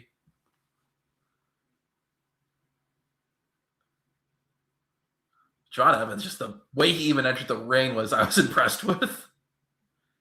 That was amazing there too from Leon Slater. Wow. I can see why he's the X Division champion. He got some energy. Yeah. He looks like my dog when I take him to the park. Just jumping, just bouncing. yeah, just everywhere. This is where I want to get too far away from that topic since you just brought it up from Jay Maven. Great stories as always. Maven's a smoker. Flawed. I don't have pearls, i.e. not Dave Bautista, but doesn't matter. Enjoy you/your content. See, I'm not perfect. I am not perfect. And nobody is. And there are people that we look up to that aren't always going to live up to what we hope they can be in our minds. Mm-hmm. That doesn't mean they're less of a performer. Are you going to look at John and think less of him? Maybe you will. That's your right. Are you going to look at it and not care? Maybe so. That's your right too. One of the things that I've always loved about what we do is just telling people, man, well, however you feel about us is fine. Love us, hate us, just that's fine. I'm not going to try to change your mind ever. In fact, hell, there's times that we'll get people that put in the comments something that maybe I don't like hearing. I thank them. Man, thank you for sharing. I hadn't looked at it and thought about it that way. I appreciate it, man. Thank you. Thank you for bringing that to my attention. I mean, I don't like being proven wrong, but I like when someone shows me a different way of looking at something. I'm constantly trying to make myself better and more knowledgeable about anything. So when somebody brings it to my attention, I'm all ears. Yeah. So, yeah. Absolutely. By the way, just so you guys know, I do drink Athletic Greens. This isn't sponsored or anything, but I do actually use it. So, do what? You drink what? Athletic Greens. So, in case yeah, anyone's wondering, you just do these sponsors for money. Like, true, but I do actually use it even outside of the sponsorship. I know I did not get this for free. I paid for this. So, from I'm glad to see real quick. I'm glad to see AJ still going at the level he's going at. I did shows with AJ back in 2006 on the Indies, and I mean he would stop the show back then. Really? He was amazing. He was amazing, years ago. John Cena had said, this is a super chat from we didn't quite get to, but Cena called AJ Styles the greatest to ever do it, even above Shawn Michaels. What's your opinion on that? I mean, I'm not gonna, Shawn. That's an interesting way to get into that. Oh, good, good. All right, that's good psychology right there. Teasing the Styles clash and then having him turn into the deal, and that way that's how you go into the heat. Good stuff. Shawn's just a different beast when it comes to. Did you see how AJ sold that? Did you see how he sold that? He stayed up. The guy wanted him down because that was the next spot, but AJ stayed up and let it digest. My gosh, what a pro! What a pro! Shawn's like, and taking nothing away from AJ. I think AJ's one of the best to ever physically do it. Shawn's just he was just a different beast. He was just, and maybe because it was the time he was in, he was the showstopper. So that's it. AJ's probably the most interesting guy, and by that, when we would do these independent shows, guys are doing their own thing. Hell, that you're not required to stick around. Once you wrestle, man, the guys would leave. There's no company paying you. Guys would stick around to watch AJ. Really? Guys would go to the curtain and peek through to watch AJ. Yeah, wow. he's good. He's just good. That alone You says a know? lot about the type of performer he is. Yeah, he's just good. I would always try to watch him and think, okay, what can I steal? What can I do? Okay, I'm not gonna do that. I mean, I don't think physically I can do that. Oh, Yeah. that I can do that. Yeah. From Murray fan, Maven, if you could pick one wrestler from any era that should have been pushed to the top but never was, who would you Ooh. choose? Man, that's a good question. There's I had a good one the other day that I was thinking of, because I always think of a video that we could do is, guys that didn't get the push that they needed. I mean, everybody knows I'm a huge Sean O'Hare fan. Yeah. And I always thought Sean just had the look. Yeah, but somebody even said, Sean couldn't turn it on and wasn't as entertaining live. And that, okay. And if you don't have that element, that aspect of it, then maybe not. Let me come back to that. Let me think about that one. I'm going to come back to that one. That's a good question. Murray fan will get back to you. Noah Sanders. Hey, Maven, Noah here. How can we get Hey, Noah. something with the Shriners Hospital for Children? I'd love to have you involved. Maybe you come to a poker fundraiser if you play cards. Love you, Maeve. I'm not a big gambler or poker, but I would come. Yeah. What you do is you email, go to the channel where the more section is. That has our email, right? Yep. Perfect. It's up. Yeah, sure. I'd love to hear more about it. Yeah, the fact that this platform is what it is, it makes me happy because we're able to do stuff like that. Yeah. So yes. Yeah, absolutely. Definitely. Oh, anything kid related. Yeah. Anything kid or animal related, yeah, you twist my arm. From David Cushmore, what is your favorite Cena match?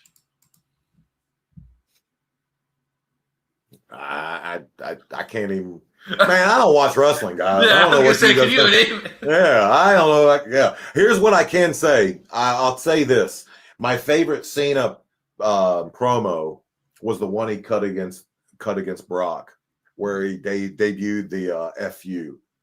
Yeah, I mean, back in probably 2003, 4ish, and he was talking about that tattoo on your back, and it's just that I just thought that was. Like it was funny, it was well written, it was just good work, just really, really solid. I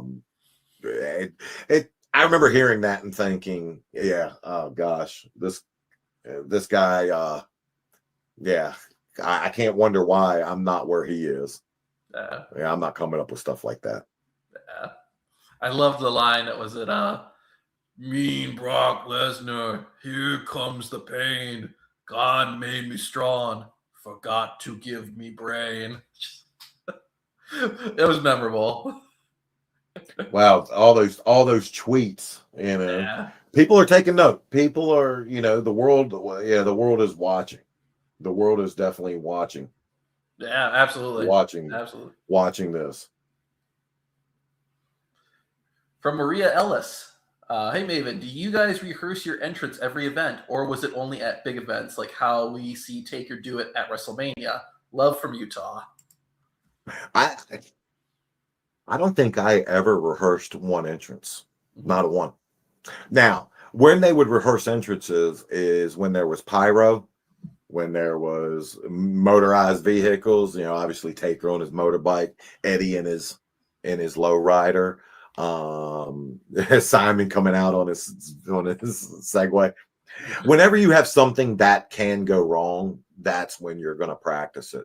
Whenever you have pyro and you have specific placement where you have to be, that's where you practice it. When you get 20 seconds to get to the ring, they never made me practice. I wish they would have. I wish they would have. Did Taker and Eddie when they were doing those entrances every week, would they rehearse it every single week, or was it you rehearse the first? Oh, really? Even if it was the exact same entrance. but they wouldn't rehearse it with Taker. Okay. They would have like one of the production crew guys come out Okay. and do the bike and to take it down and stuff. And Taker might be down there, but you know, he didn't always have to be down there. Gotcha.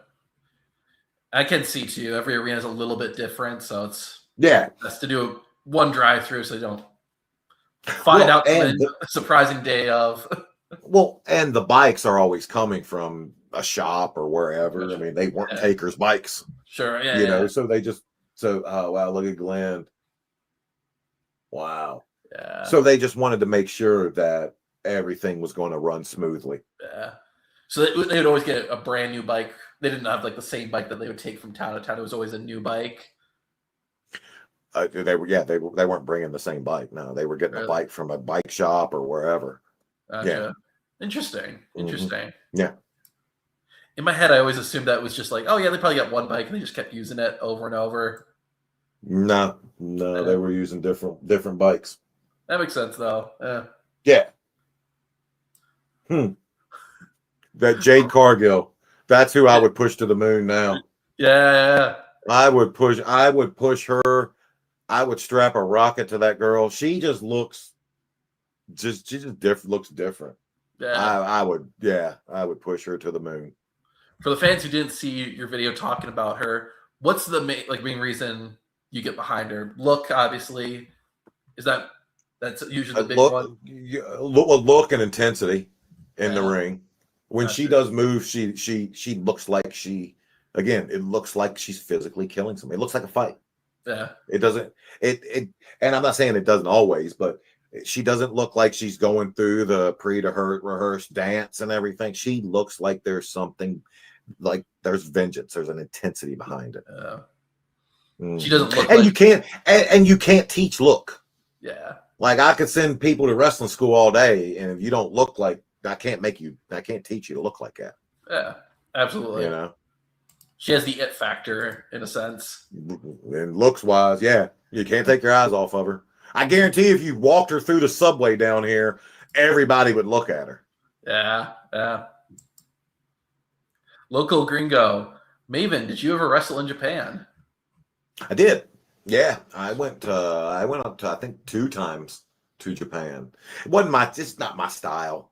Yeah. Like the Japanese audience, they are very respectful and they react off of physically good wrestling.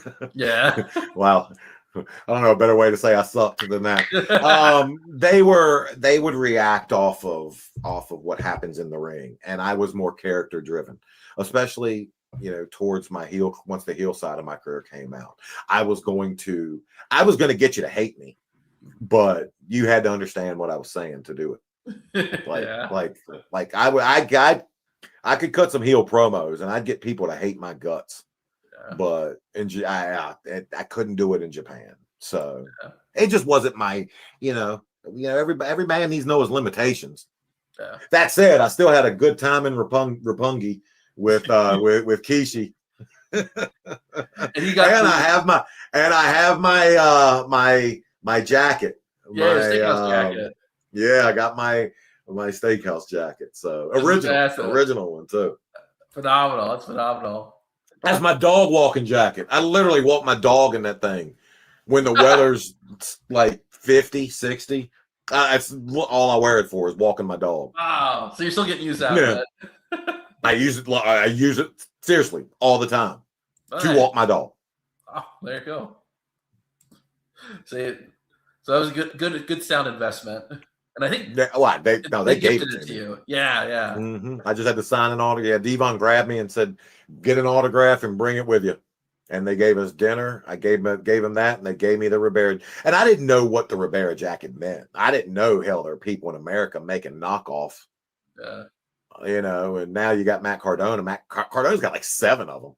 Really? Wow. Because every time he goes back, he just gets another one. I wish I would have done that. I wish I would have. Because the second time we went to Ribera again, and I just no, thank you. Got one. Then I didn't. I didn't think at the time I would ever want 2 of those. Yeah. Oh man. It's like when someone gives you that Christmas present and you're like, I gotta act like I like this. Yes. Oh, thanks. Wow, another tie. Great. I can tell you had some experience with this. Yeah. Wow. Huh. Wow. Cargo shorts. Wow. Huh. Thank you. From Panda Crush 419, top 3 wrestlers in the world will never forget. That top 3 the world will never forget. Andre. Oh yeah, yeah. On Andre by far number 1. Hogan. Mm. And I like do it however you feel about it. Doesn't matter. Hogan. They just wrestling is not this without Hulk Hogan. Yeah. Oh.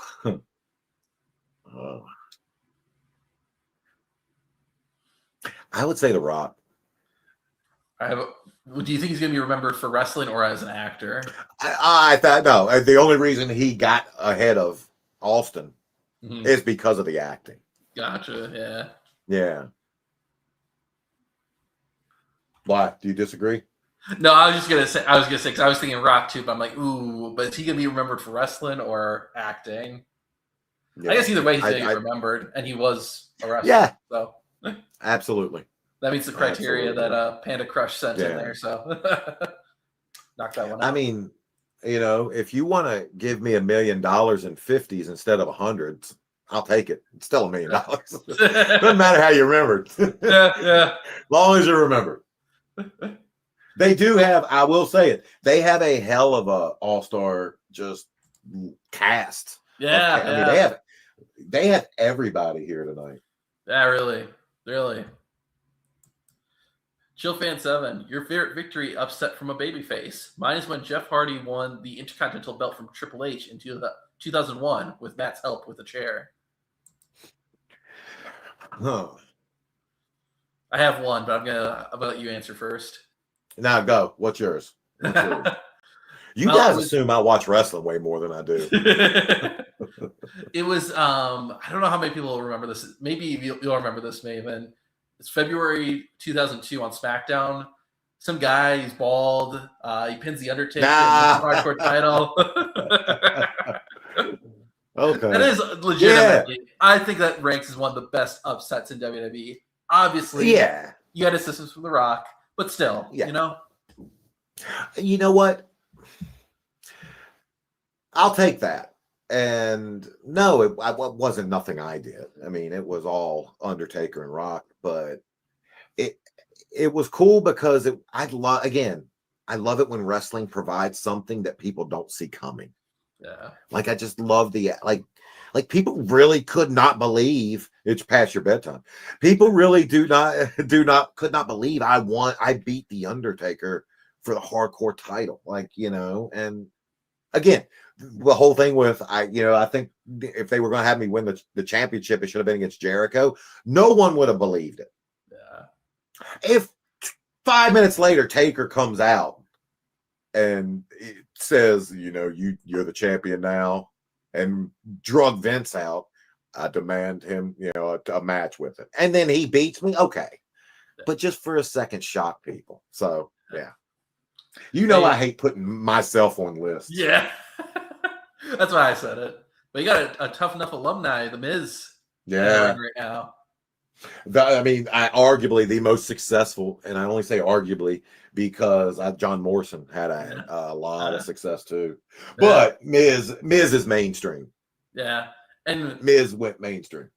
But nothing to take away from John Morrison. He's extremely talented and he accomplished a lot. Miz did become a WWE champion. I'll just so I always put Miz at the top just for that longevity. Truth. Awesome truth. I'm happy for the length of career he's had. Think about this. He wrestled during the Attitude Era. I was just thinking the same thing. Quick during the Attitude Era. Yeah. Truth is he's a funny dude, man. Yeah. and not even just what you see on TV. I always had a blast with him. I wrestled him on Indies as well. Great guy. Great guy. Oh, Joe Henry's Oh, here. look. They are using this as a time to introduce people. Yeah. I wanted to hear I got to hear the. Okay, so this I get. Yeah. This I get. Just because, I mean, Joe was that song was so over. Yeah. Yeah. So yeah. Yeah. Yeah, this has my attention now. Oh God, that spot was shit. That spot was dog shit. Really? Yeah. Yeah. Well, shit about it. I mean, he completely missed him on the. I mean, he just wasn't even near him on the duck under. Can I rewind Peacock? I'll tell you what, though, if you want to do that going forward and have Truth and Joe doing those posts, kind of remember how Christian and Edge used to do the 5-second poses? Yeah. Like, I would do that with them. Yeah. Oh man.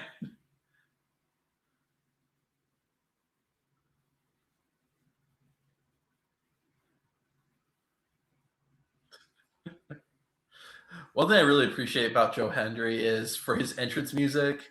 I know he did research on like popular songs, like songs that really took off, and like to figure out, okay, like here's the kind of pacing, here's the tempo, here's the BPM, like all that stuff. Like I appreciate he did his homework. So I think there's a lot of people who don't do that sort of stuff. They wouldn't do it that much. They just, no, I don't want to do that, and like, but this is how you look at the crowd. Hold up, look at that crowd. Look at that crowd. Almost 20,000 in there. Wow. I'm not talking about the attendance. The attendance I can wipe my butt with. I'm talking about the people reacting to what they're doing. Yeah. That's the first time that I've literally seen tonight people coming so in the direction of where the writing team wanted them to go.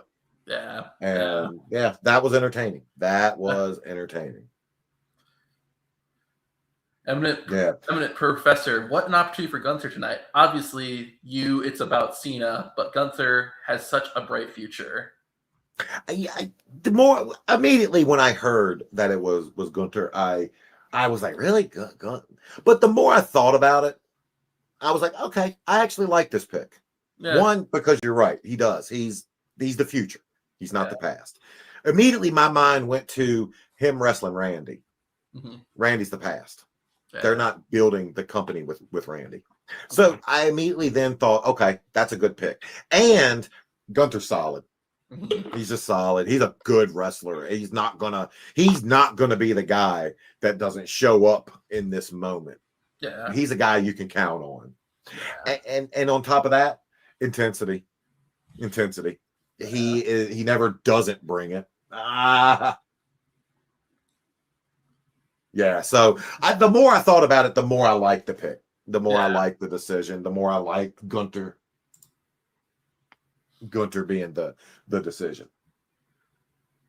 So Jim Plumbin asked Maven, how much do you like John Cena? I mean, more than anything, I respect. I like or dislike John. I mean, I respect him. I respect what he's done. Yeah. I respect the career he's had. I respect what he has meant to the world of the Make-A-Wish, and just children. He has changed the lives of a lot of kids, and he has given a lot of kids just that one wish that we saw it. Not only to meet their hero, but to meet one of the greatest to do it.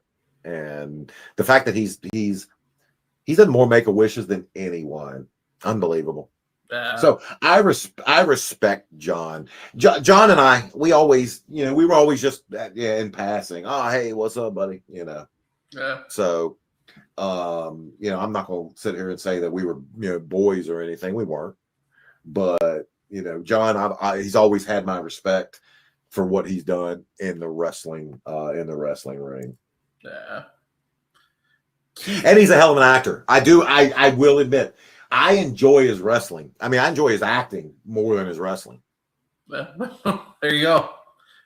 And you'd say you flipped for The Rock, right? 'Cause you don't think The Rock's the best actor. No, I mean, he's the same, man. My God. I was sick one time, and it was like one of those like TBS Saturdays where I was watching TBS all day. Mm. And literally I watched 3 Rock movies back to back. And he had a different name in all of them, but he was the same damn character. Yes. I do applaud. Hey, that's it. That's it. If you're making that much money per movie, where do I sign? Oh, awesome. We are getting ready for it now. Yeah. Well, what did you want to do? Did you want to let go? I know we were saying we were going to go into. Did you want to go and let people watch this and ingest this? I know we've been on for almost 2 hours. This is the whole reason for the stream. Is to. I thought you wanted to.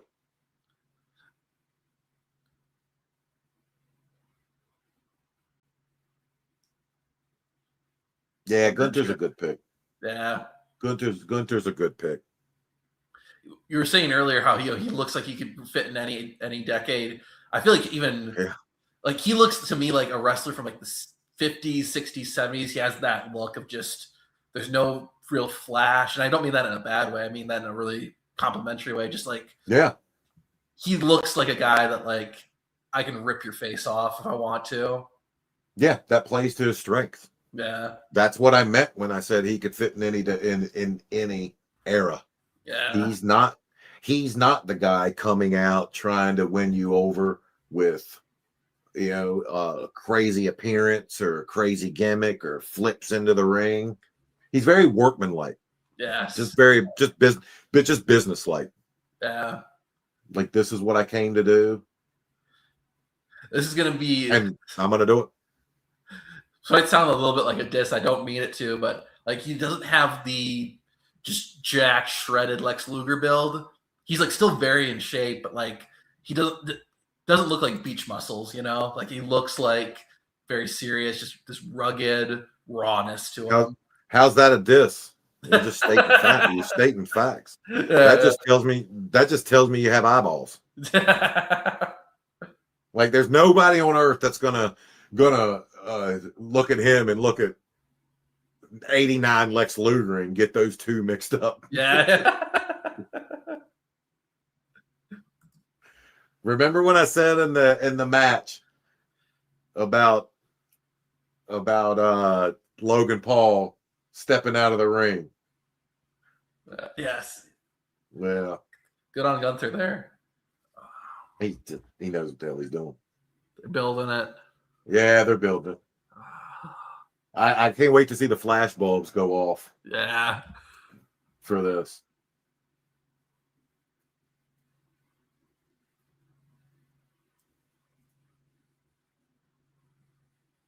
I love how they're giving it time.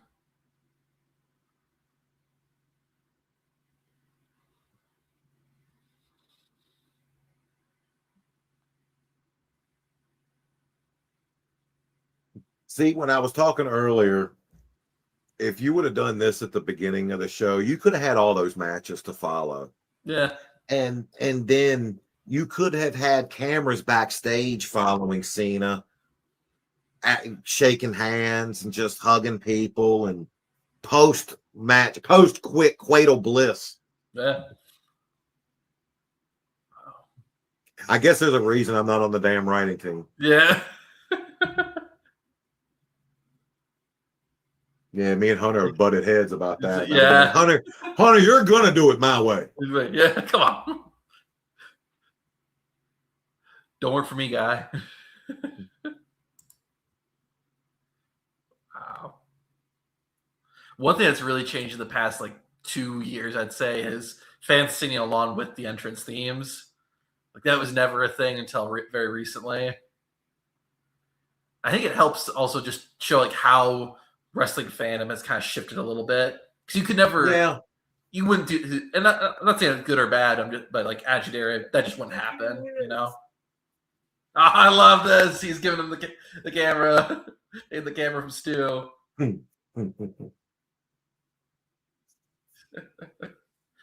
You saw Stu when you were in? Oh yeah, right. Oh yeah, yeah. Stu's the one that helped educate me Wow. to just here's how you need to do stuff. But Stu, did he do more stuff behind the scenes? Like he wasn't just a camera guy. Was he like the lead camera guy, or like do you have more roles than just film? No, that's his job.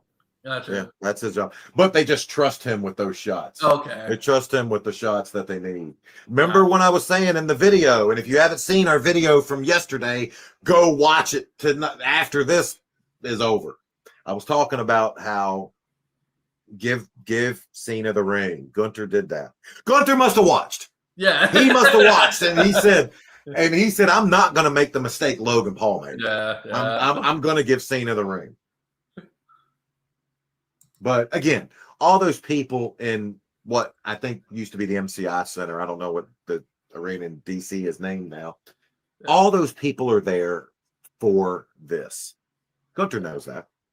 He knows at this point, all he needs to do is just not become a footnote in wrestling history of the guy who messed Cena's last match up. Yeah. Other than that, he will go down in history. From your experience, what do you think for a guy like Gunther when you have such a huge match? Like, is it nerves that you're experiencing? Is it intimidation? Like, what do you think? Nah, he's not intimidated. Nerves are in every match. Mm-hmm.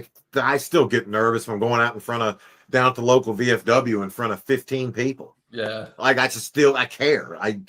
I give a shit. So nerves are always there.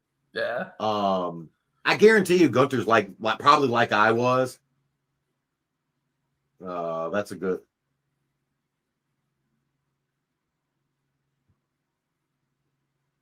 That's a cool. I like that. I like to see that. Yeah. I like to see that he went and paid homage. Hey, Haku.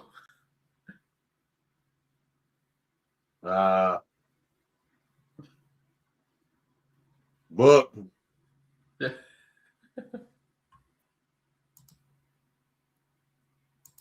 You see, remember when I was saying timing? All right, what time is it?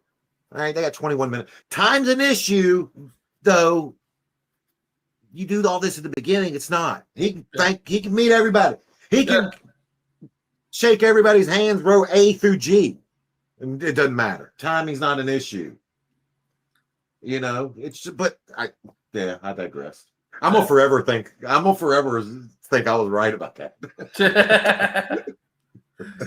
Keith 6847. If you had the opportunity, like John Cena, to have your final match ever, who would you want your opponent to be? I think Randy. I mean, yeah,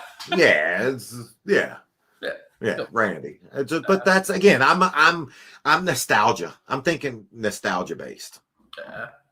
Yeah. So right now, again, I couldn't do it because of company. MJF's my favorite wrestler. Yeah. I would love to work him. I would love to, go promo for promo. I was gonna say back and forth. But who, if you prefer working heel, so then it's MJF babyface in that going back and forth, or why can't you have two guys ripping each other? I guess, but isn't wrestling babyface heel? Then it's a funny off. Yeah, of course. But you can have two guys just ripping each other, and then the match will determine who the babyface and the heel is. Gotcha. By how one wrestler takes over the match. Yeah. Who's out wrestling who resorts to a rake of the eyes, a thumb in the eyes, who resorts to cheating. That's how you decide who the babyface and the heel is. So, but I mean, as for just the promo.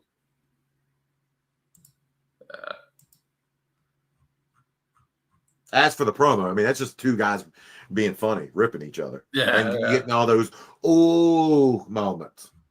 You see Gunter, look at him. He's business. He's workmanlike.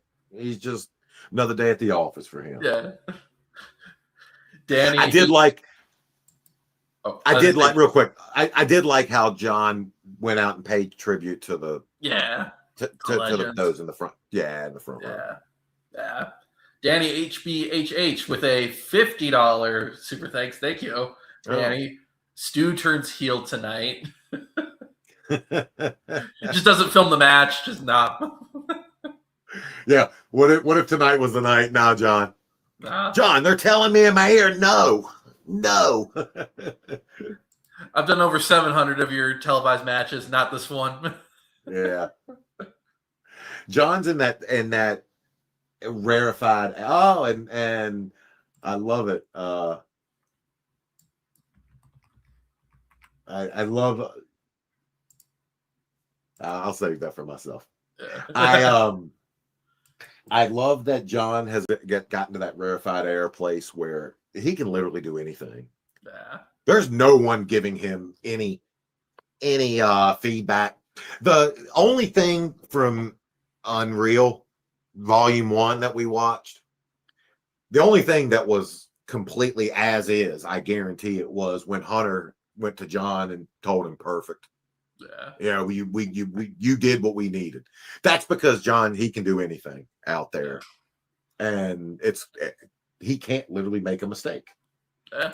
This will be the easiest match he's ever wrestled, physicality wise, I would say, just because he's on autopilot at this point. It'll be tough because doing something that you love and knowing it's coming to an end is always difficult.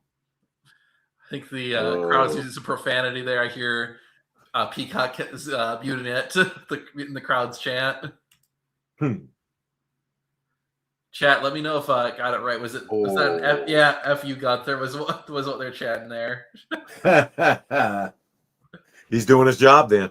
Yeah. If I was Gunter and I was standing in that ring hearing that, I would be on top. I would be on cloud 9. I would be as happy as I've ever been hearing that. He's doing his job. If you've got them that hot,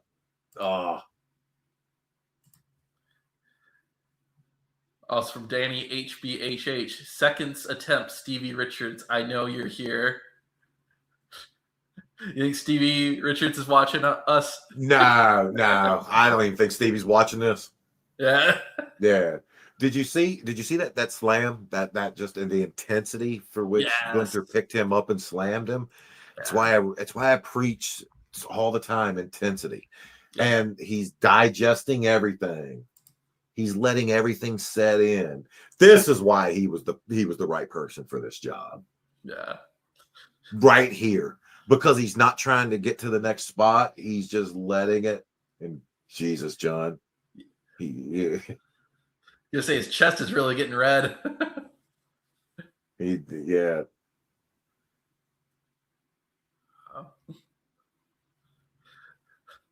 It's like, and just because I've never really watched John Cena matches, until we did the Logan Paul match and now watching this, I never noticed just how visibly easy it is to see him calling matches. Yeah. Cena's like I could watch like this and see it. Cena's been infamous for that, calling spots during matches. So, but having over 20 years in there. I remember Jericho used to be notorious for. He was the one that was known for it. Yeah, calling spots. Yeah.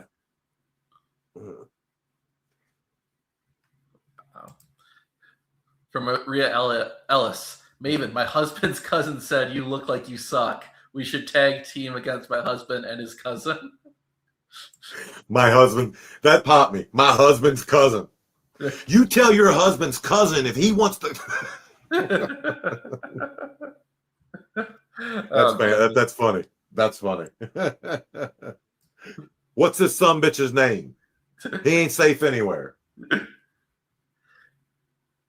Gamblestein, deaf people can hear Cena call matches. He is so loud. LOL.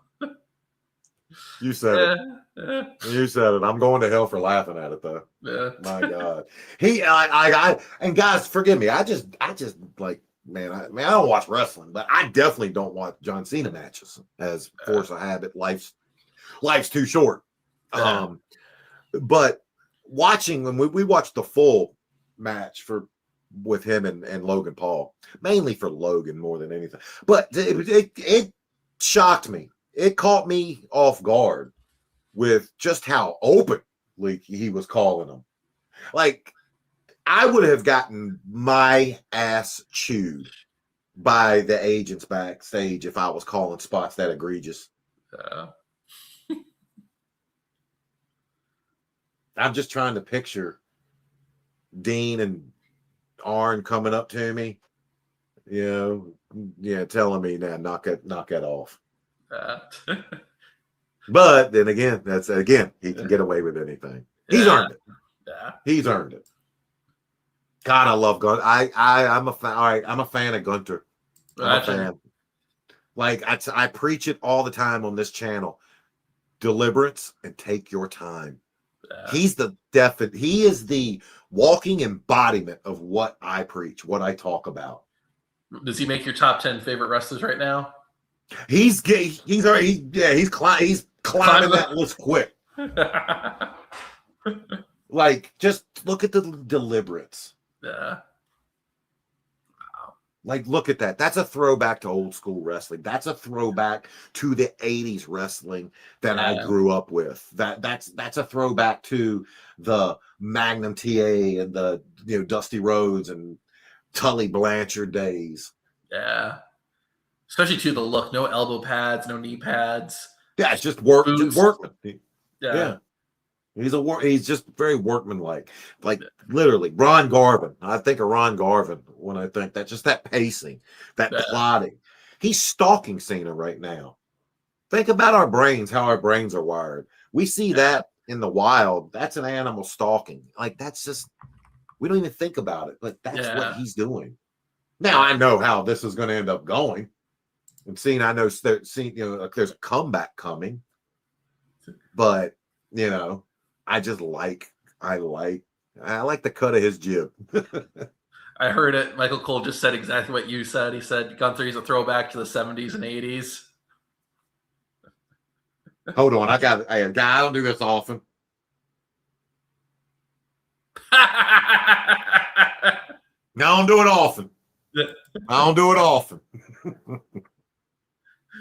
Yeah, no, I like. It just is intensity too. Yeah. If I was wrestling, or if Gunter, if I was coming up now, he's who I would watch. Yeah. And if I wasn't a high flyer, like obviously, if you're a high flyer, you're gonna watch AJ Styles and just different styles. Different styles. No pun intended. This is the man you need to be watching. Yeah. Because look at that, just stalking him. Yeah. And again, anybody could be in this, and I'm sure Cena's yelling out spots for him, but he's pulling it. He's the one that's pulling it off. Yeah.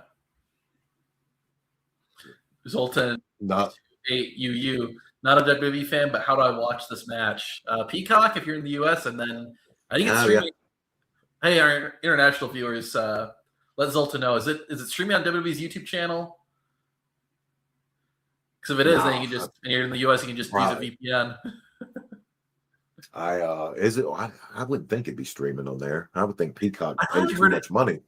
I would think Peacock pays too much money for that. I think they pay for it just in the US. Let me know. I'm curious, guys. Is anyone here watching it? Elbow, shoulder. Oh, come back, shoulder, bump feed. Bump feed. Oh, there was the first mess up. That was the first F up in this match. Cena wanted him to feed one more time. And Gunter should have known that. Just psychology tells you you're going to bump and feed 3 times. It's just, you're just going to do it. Don't ask me why. I don't know. You're just going to do it. And he bumped him twice, and Gunter stayed down, and Cena was waiting for him. And you could see he told him, one more time, one more. But that's easily forgivable.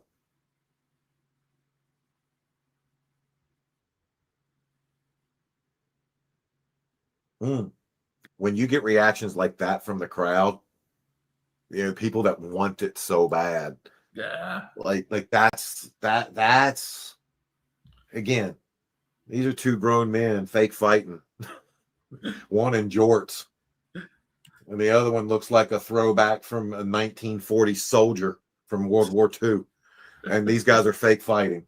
Yeah. I mean, when you can get people to care that much, that's what's great about wrestling.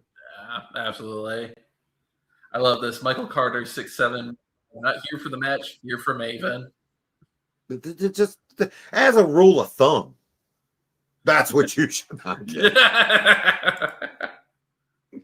I love you guys. I do. I've always thought that I was right about stuff, and now I love that you guys think the same thing. Joe Trev won with a super chat. Danny wants his 49 super chat back. They're talking about the one Danny HBH sent about Stu turning heel. Oh, good. Going, Like, did you see Oh, how? you Did you see? Did you see him get like how he went to and got to the ropes, but it was a fight? yes. It Yeah. looked like literally like Cena was keeping gun. Just again, he can work. He just can work. He said too. What time is it? Oh God damn! That's not a match. That's not a bump I'd be taking on my last match. Yeah, the bump the on stairs bump. Right? That's easy. Yeah, that it sounds, because you hear it and but it's easy. Those steps are nothing. Yeah. That is unless Rock's throwing them on Mick Foley, I guess.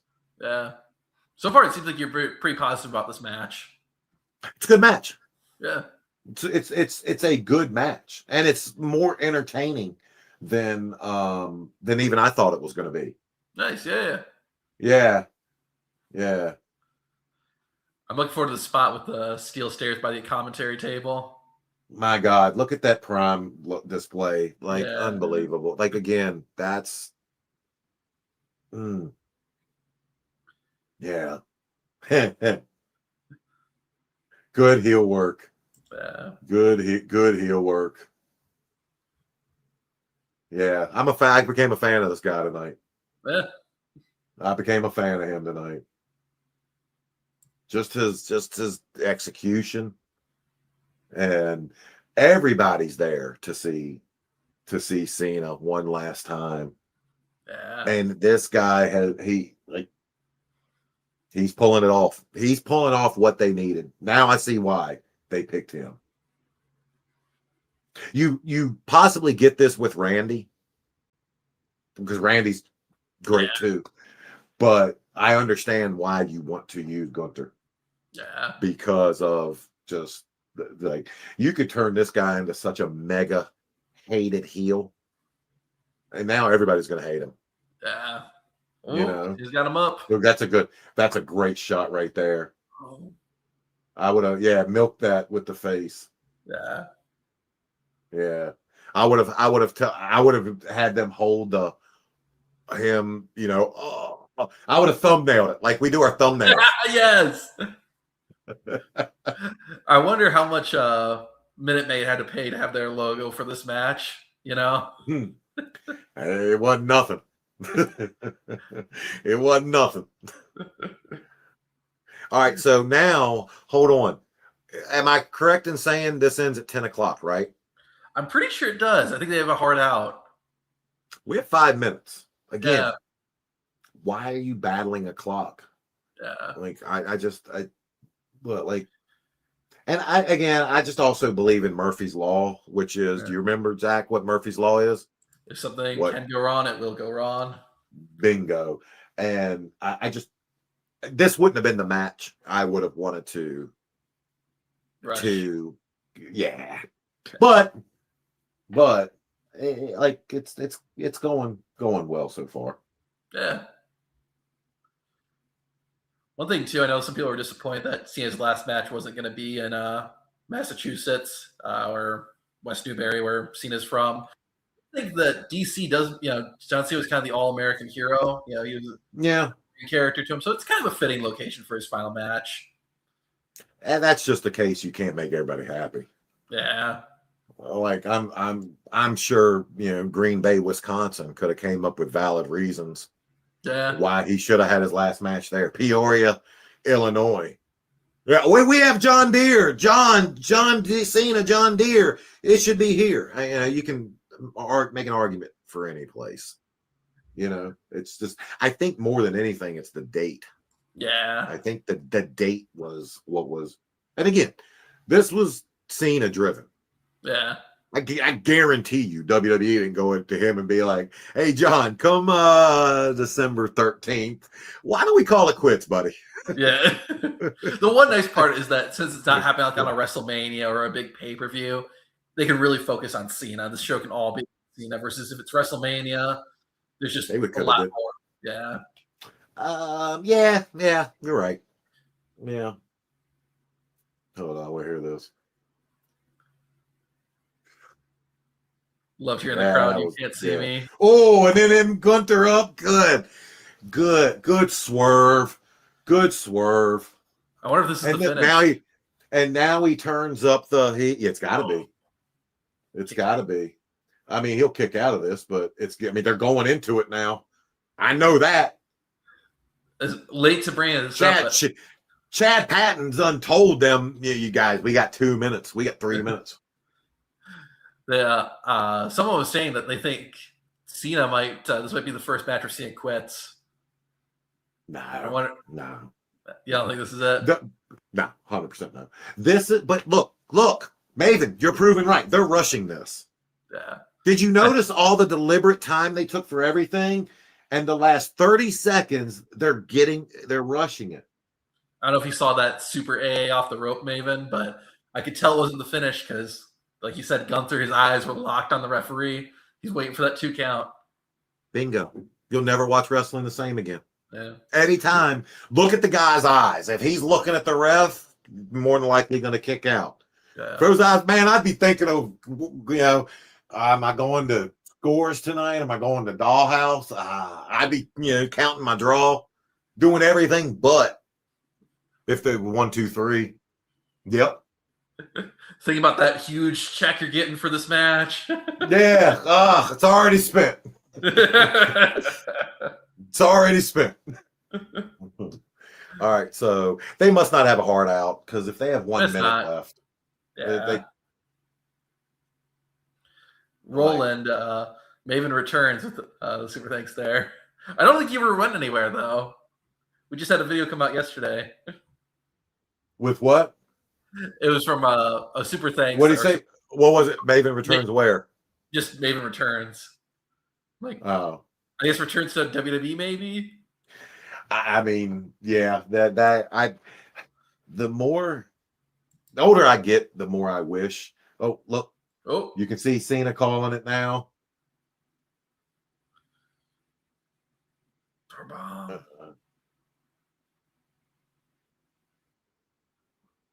wonder what move Gunther's hitting from the top rope. The fact that these guys are calling it, hey, he's gonna lay down for him, maybe. The fact that they're not sending John out. Yeah. The fact that these two are calling it in the ring, though, I love.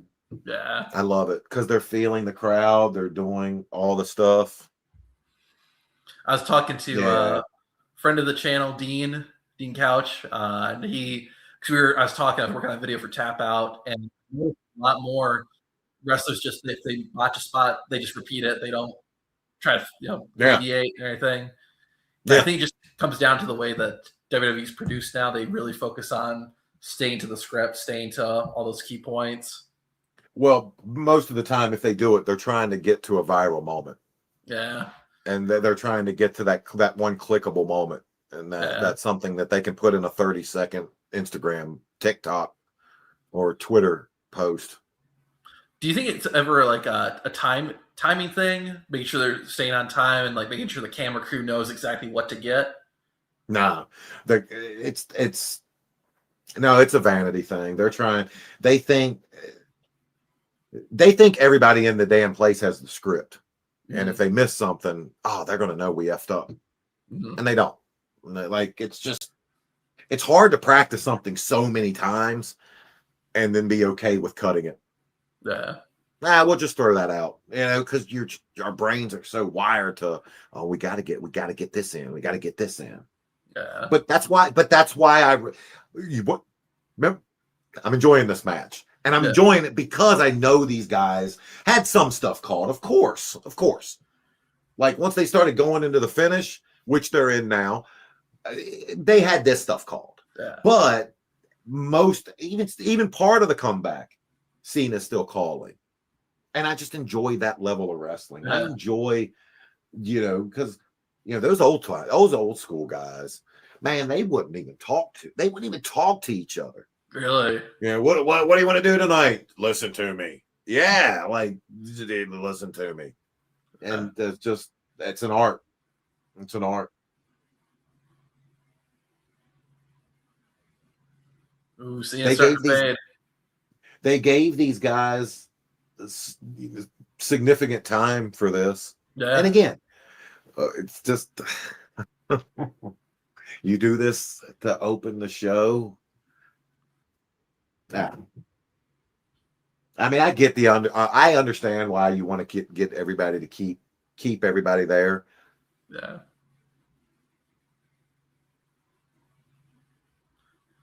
But it's like, too, do you have like your championship main event at the beginning of the show, or do you This is a one-off. Yeah. No, but this is a one-off. Well, okay. Answer me this: in the next year, who's the next GOAT that's retiring? Could be Orton. I mean, I don't think he's still going to get the reaction. He's not John Cena. Yeah. He's not getting the fanfare. And they're not bringing in, they're not bringing in Eli Manning. Thank you, Randy Orton. Not happening. Yeah. He's not coming out of the ring and hugging RVD and Mark Henry. Oh, there we go. We're going home now. Yep, like eyes. Did you see his eyes? I saw the eyes. I was looking for the eyes. I love how they're going. They're telling the story with the sleeper. Yeah. I love it. This is good. Leave it to Cena to have my favorite match, his last match. Yeah. What was your favorite match? Maven? Your last one. This is a good match. This is a good match. This is a good match. I love too. You can tell from like their bodies, just how red they are. Like both are in like a really critical state right now. So it's like anything could end this match right now. Here's how I'll tell you. Here's how I know it's a good match. I have no idea who's going to go over. Yeah. And 95% of the times I'm watching wrestling at this point, I know who's going to win. Yeah. Even if I know nothing about the characters, the storyline, the arcs, or what your goal is moving forward. This is I love the story that Gunter's told. Hogan that. All right, now I know Cena's winning. Now I know Cena's winning. Yeah. Yeah. Gunter's making him earn it, though. You don't have the last hand raised and have him lose after that. I mean, I don't. Gunter's, I went from in the beginning of tonight thinking, Cena tapped. Wow. I went in the beginning of the night thinking Gunter was the wrong choice or was an okay choice to now thinking he's the right choice. Yeah. Look at these people. Wow. Yeah. Good storytelling. Yeah. Good storytelling. How shocked are you that Cena tapped? You said it wasn't going to happen. You said it wasn't going to happen. Yeah. Good. Who made the call? That Dean. Somebody predicted that. Dean. Yeah. Well done. Good call. Wow. Good match. They're really pushing Gunther to the moon right now with that. Oh God. Let's hope they follow it up and pay it off. Yeah. Like, I know, with the Taker WrestleMania streak, Yeah. that was a big deal. This is a big deal. Yeah. Yeah. Yeah. Look at these people. That good. Well done. People flipping them off. Yeah. Yeah. That's awesome. That's awesome. That's good. Gunther, well done. So you did not expect that tap out to happen? No, and I was always just raised that a victory just means more. Yeah. 1, 2, 3 in the middle of the ring. Yeah. I always thought that's just a cheap way to go out. Really? It's just, I mean, there's just something to be said. He pinned him in the middle. How many times I pinned him in the middle of the ring? It's just, if you're gonna lose, just go 1, 2, 3, middle of the ring. Yeah. I guess I thought the way I look at it is the tap out is even better because it's like, 3 count. Okay, I was knocked out for a bit, but like getting them to actually say, "I quit. I can't wrestle you anymore." Cena's lost matches before. Yeah. I have no problem with him getting beat. Yeah. He's got. I mean, like, is that how he wants to leave? You quit? Okay. You don't. I mean, has he ever had his shoulders pinned to the mat before? Yeah. Yeah. Okay, then I would have had no problem. Yeah, beat me in the middle of the ring. Yeah. That's just, again, that's me. That's why I'm sitting in a room in Woodbridge, New Jersey, and not sitting in DC. Oh gosh, I'm curious, chat. What did you guys think of this match? They did pay it. They did do it the right way, though. Yeah. They did it the right way, and that was they had the crowd where they wanted it. Like, the crowd was so mad. Yeah. And it's just like, that's good wrestling. Yeah. Like, that's good wrestling. Remember a couple years ago when Cody, everybody thought he was going to win it and beat Roman at that one WrestleMania, Yeah. and he didn't. He Yeah. didn't. They made him chase it for another year. Good storytelling. Good storytelling. Yeah. So I see a few chats. People like, is Edge going to come out? Is Edge going to come out? I don't think it's coming out, guys, but looks like we do have Triple H, Stephanie, and the whole cast and crew coming out, though. Oh gosh, you got Sean and Venomous Attacks 1484. The match was brilliant. Fair game to them both. the match was great. Yeah. The match was absolutely great. Local Gringo, if that's passing the torch, then WWE Did WWE's what? is cooked. Wow. The crowd's chanting, "You effed up" right now. Are they really? Yeah. Guess they're not a fan of that ending. We got Cody Rhodes and CM Punk in the ring of Cena right now. And again, if he beats him, Gunther's good. Like, he can beat him. I just don't love the tap out. I just don't love it. Yeah. Wow, they're putting the belts on him.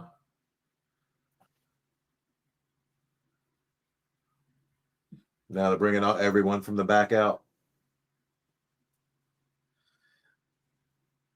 Raphael Farmer, what a depressing ending. Yeah, right? Yeah, yeah. Right? I'm a fan of Cody's suspenders, though. I'm going to have to steal that idea. Didn't when you started wearing the suits to interviews, didn't people start saying that you were copying Cody Rhodes? I was wearing the suits before. Yeah. Before he was wearing them. Yeah. Yeah. Interesting. This is the tribute that again, you do this at the beginning of the night, you can do this tribute all night. Yeah. I'm interested that Chad has a few different Some was saying perfect ending. Some thought it was terrible. So a bit of a mixed reaction from. Therein lies the beauty about wrestling. It doesn't. My opinion doesn't mean squat to you, and that's fine. And you're allowed to have your opinion. If you like the finish and if you like the ending, perfect. If it left something to be desired, okay, understandable. I just thought that Gunter should have beat him in the middle. If John's going to lose, have him lose in the middle of the ring. That's it. Yeah.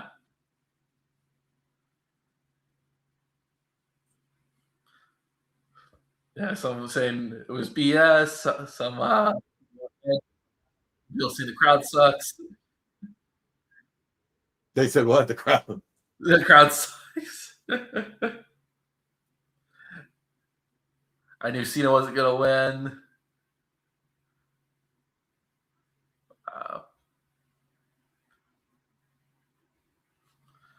Nebraska VOCFB modern wrestling is just terrible.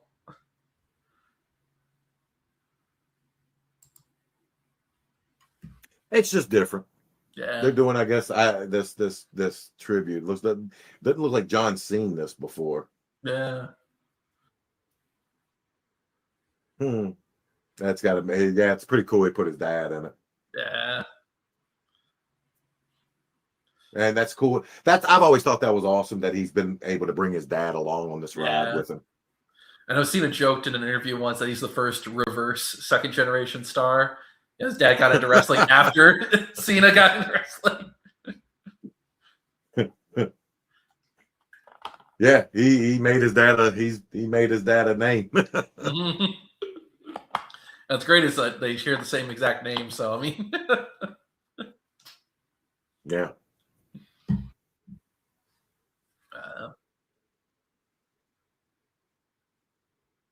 Yeah, the match was good, which I'm happy with, and I'm gonna have to think about the ending.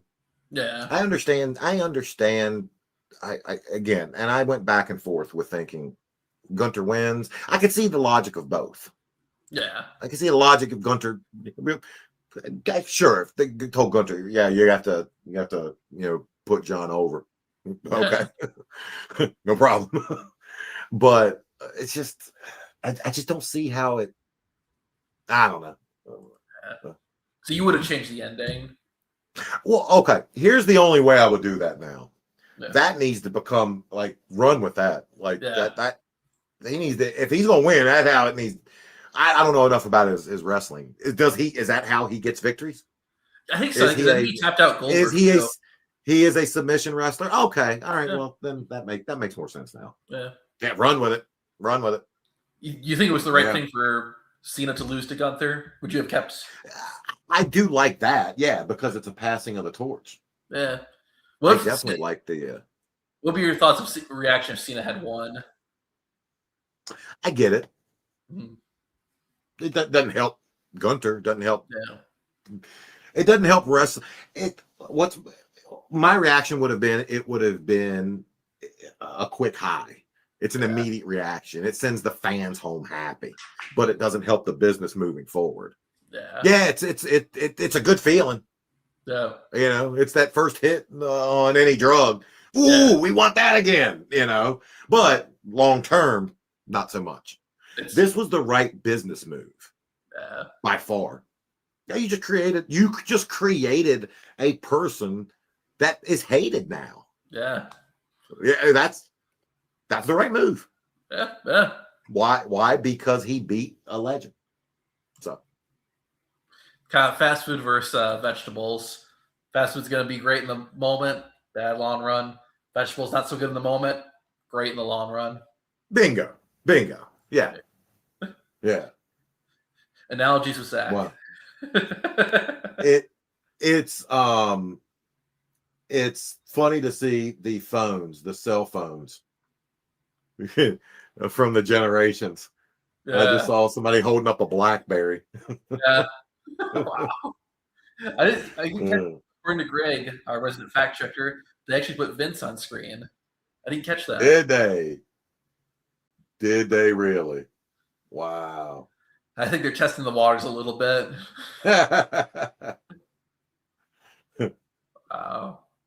I love too having the like. Look at that. There's only looking at the barricade right now, just because everyone's so packed in. Yeah, listen, John. I mean, like, I'm more shocked they gave Lillian Garcia her job back than I am. Yeah. I'm happy. Like, listen, I'm happy for John. Yeah. Oh, he's doing what the wrestlers do, taking his shoe. Well, dudes, they take their boots off and leave them in the ring.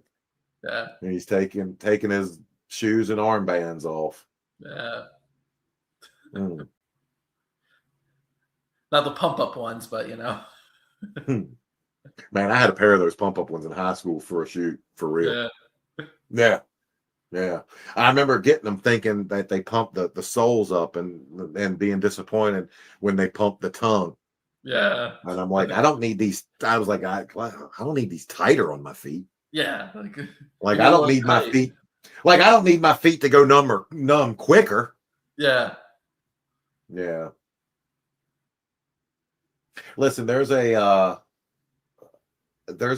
group of fans out there that have only known John Cena. Yeah. They've only been alive. They're in their mid-20s, and they grew up with this guy. So I'm glad. I'm glad that there, because I remember when I was in my 20s what wrestlers meant to me, and I'm glad he had the career he did for those fans, for those people. Absolutely. Yeah. Do you think this is truly Cena's last match? It's wrestling, man. Never say never. Yeah. Hunter might call him, "Hey John, we got the perfect one night only. Hear me out." And off the air they went. I mean, yeah. The match was good. Let's look at the positive. The match was good. Nobody got hurt. And they created a super heel in Gunther. That's great. You can argue about the finish and whether that was the right way to do it or not. I personally don't think it was, but I understand. Good if that's good. I didn't realize, because just again, guys, I don't watch his shit. That I didn't realize that's how he tapped out Goldberg. Okay, now that makes a tiny bit more sense. Imagine going into a test, like a major exam. Yeah. And you don't not only do you not know the subject, but you like not only not study, you don't know the subject. That's how I am when I watch wrestling. We can tell. I love these people that think like we on our videos that we create notes and this and that, and like, guys, no. We whenever we're doing video, we watch those matches. I've never seen them. I don't know how these people are. Like Zach has to stop and be like, okay, this is so and so. Okay. He was in WWE for a while, Okay. But the match was good. They created a monster with Gunther. I hope they utilize it. Yeah. They make him a monster, make him a beast. Yeah. Now going into 2026. I imagine Gunther's going to be challenging for the world title at Mania. Like, I mean, he's got a rocket on him. Yeah. And I know just because I watch how he conducts himself, and he's going to respect what Cena did for him tonight. Mm-hmm. Yeah. And again, the way he was plotting him in the ring, they're literally stalking him like a wolf would stalk prey, and just waiting for the right moment to pounce. It was good. I became a fan of his tonight, a big time fan of his tonight. Think about it, because there's probably tons of other people who just saw Gunther for the first time, like you did, and so now think of all the other fans that they've created through that. Yeah. And I mean, there were literally people there stunned when Cena tapped. There were people there that were flipping him off, were giving him the like it's professional wrestling, and you're so mad that in public you're like, guys, people cut me off in public. I don't flip them off. Yeah. Like, think about how mad you got to be to do that. Yeah. That's the reaction they elicited tonight. So, and that again, I went into tonight thinking Gunter, okay, I get it, Yeah. but not being excited that that was the pick. And I left eating my words, thinking not only was he the right pick, he was probably the only pick. Yeah, exactly. Yeah. Especially coming off that Goldberg match he had earlier this year, just absolutely. Yeah. Let's hope they use it. Yeah. Let's hope they use it. I guess everyone got done watching the match because our number of viewers just spiked up drastically. There's a lot of new people who just joined into the live stream right now. So no shit. Well, you missed it. You missed it. Go back and watch the last 2 hours. Where the hell you been? This is kind of the video we had out yesterday. Yeah. I love it. I love it when I talk about stuff in videos and then I see it. Yeah. You know, how a couple of 1-2s and you saw the eyes. Yeah. You'll never watch wrestling the same again. That's Either good. you're welcome or I'm sorry. Ruined wrestling. You either love that or hate it. Yeah. Wib Stowsbin Maven, was Booker T ever a booker for matches? Nah, he was just working, just wrestling. Yeah. Back in my day. I guess maybe now that he's doing his own company, Reality Wrestling, maybe. Oh, he's booking. He's the booker now. He's the book at ROW. Yeah. But yeah, come on, man. Yeah, you know it all goes through me, dog. We've talked about it. We gotta do a video where it's like you and someone else, maybe Stevie Richards, if he's up for it. Where you just do impressions of like Booker T, John Laurinaitis. Some of my best impressions are just not even wrestling people. Yeah. Again, like I was telling earlier, I make myself laugh all the time. Who's an impression you can do really good? Oh my god, I used to have a lot of the South Park characters down pretty good. Okay. Whenever I hear something, I imitate it until I can do it. Yeah. Oh my gosh, 3 hours on a live is not good for the back. Yeah. So what's funny is I told her we'd be done at 9:00. Yeah. One last one real quick from Chewy Bucka. As a 25-year-old, I wish Randy was John's last match. And I get that. I do. And I thought going into this, I was going to think the same thing. I thought I would watch this and be like, yeah, they should have had Randy. Nah, Gunter was perfect. Yeah. He was perfect. And again, remember, in professional wrestling, when a legend leaves, it's the job of that legend to leave the business in someone else's hands. And that's what John did tonight. Yeah. It's the legend's job to put people. That's why, the whole, Montreal screw job and everything. And, the reason everybody was up in arms is because when going to another company, Brett was not going to do business. He was not going to drop the title to Shawn because he had personal beef. And it's wrestling, guys. Again, I wrestled and beat Scott Steiner. There's no part of me that thinks I can whip the shit out of Scott Steiner. It's just, it doesn't happen. Yeah. So, but so I went into tonight thinking, Randy probably would have been the choice, but now, the Gunter was perfect. Perfect. I became a fan of his tonight.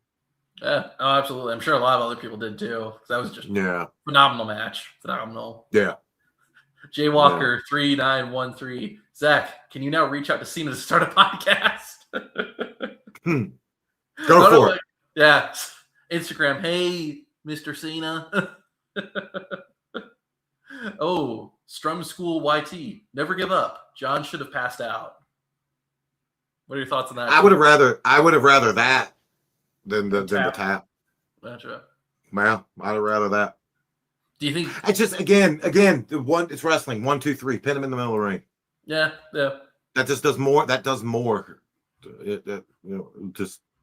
That's what the business. That's what we're trying to do. Pin him. You're gonna lose. Pin him. Yeah. But again, there's a reason I'm sitting in my. There's a reason I'm sitting here and not there. Yeah. Hornswoggle should have been Cena's last match, honestly. They could have fought underneath the ring. All right, we gotta wrap this up. Yeah, no, but just want to let you guys know, especially for the I'm tapping out. I'm tapping out. Like Cena, you're tapping out. Just let you guys know that all the super chats I'll be going to Make-A-Wish Foundation. We'll be sharing that on the community tab once we get everything in order. Also, want to let you guys know we do live streams like this weekly, every Saturday on our Patreon. Link to that's in the description. It's also on the channel page, and that you can talk to Maven, ask questions and whatnot. So if you want to check it out, I would encourage you to do that. But absolutely. Yeah. Otherwise, we'll probably see you guys next Friday for our regularly scheduled videos. So appreciate you guys joining us. Thank you for the support. Yeah, thank you guys. Thank you for everything. Go back and watch. If you've been with us the whole time, go back and watch yesterday's video, and you'll see what we were talking about. Yeah. Thank you guys for everyone that donated to the super chats. Not only do we thank you, but Make-A-Wish will thank you when we send them the money. And I love you guys. I love the comments, and I love that we have our community here. Have a great Saturday night.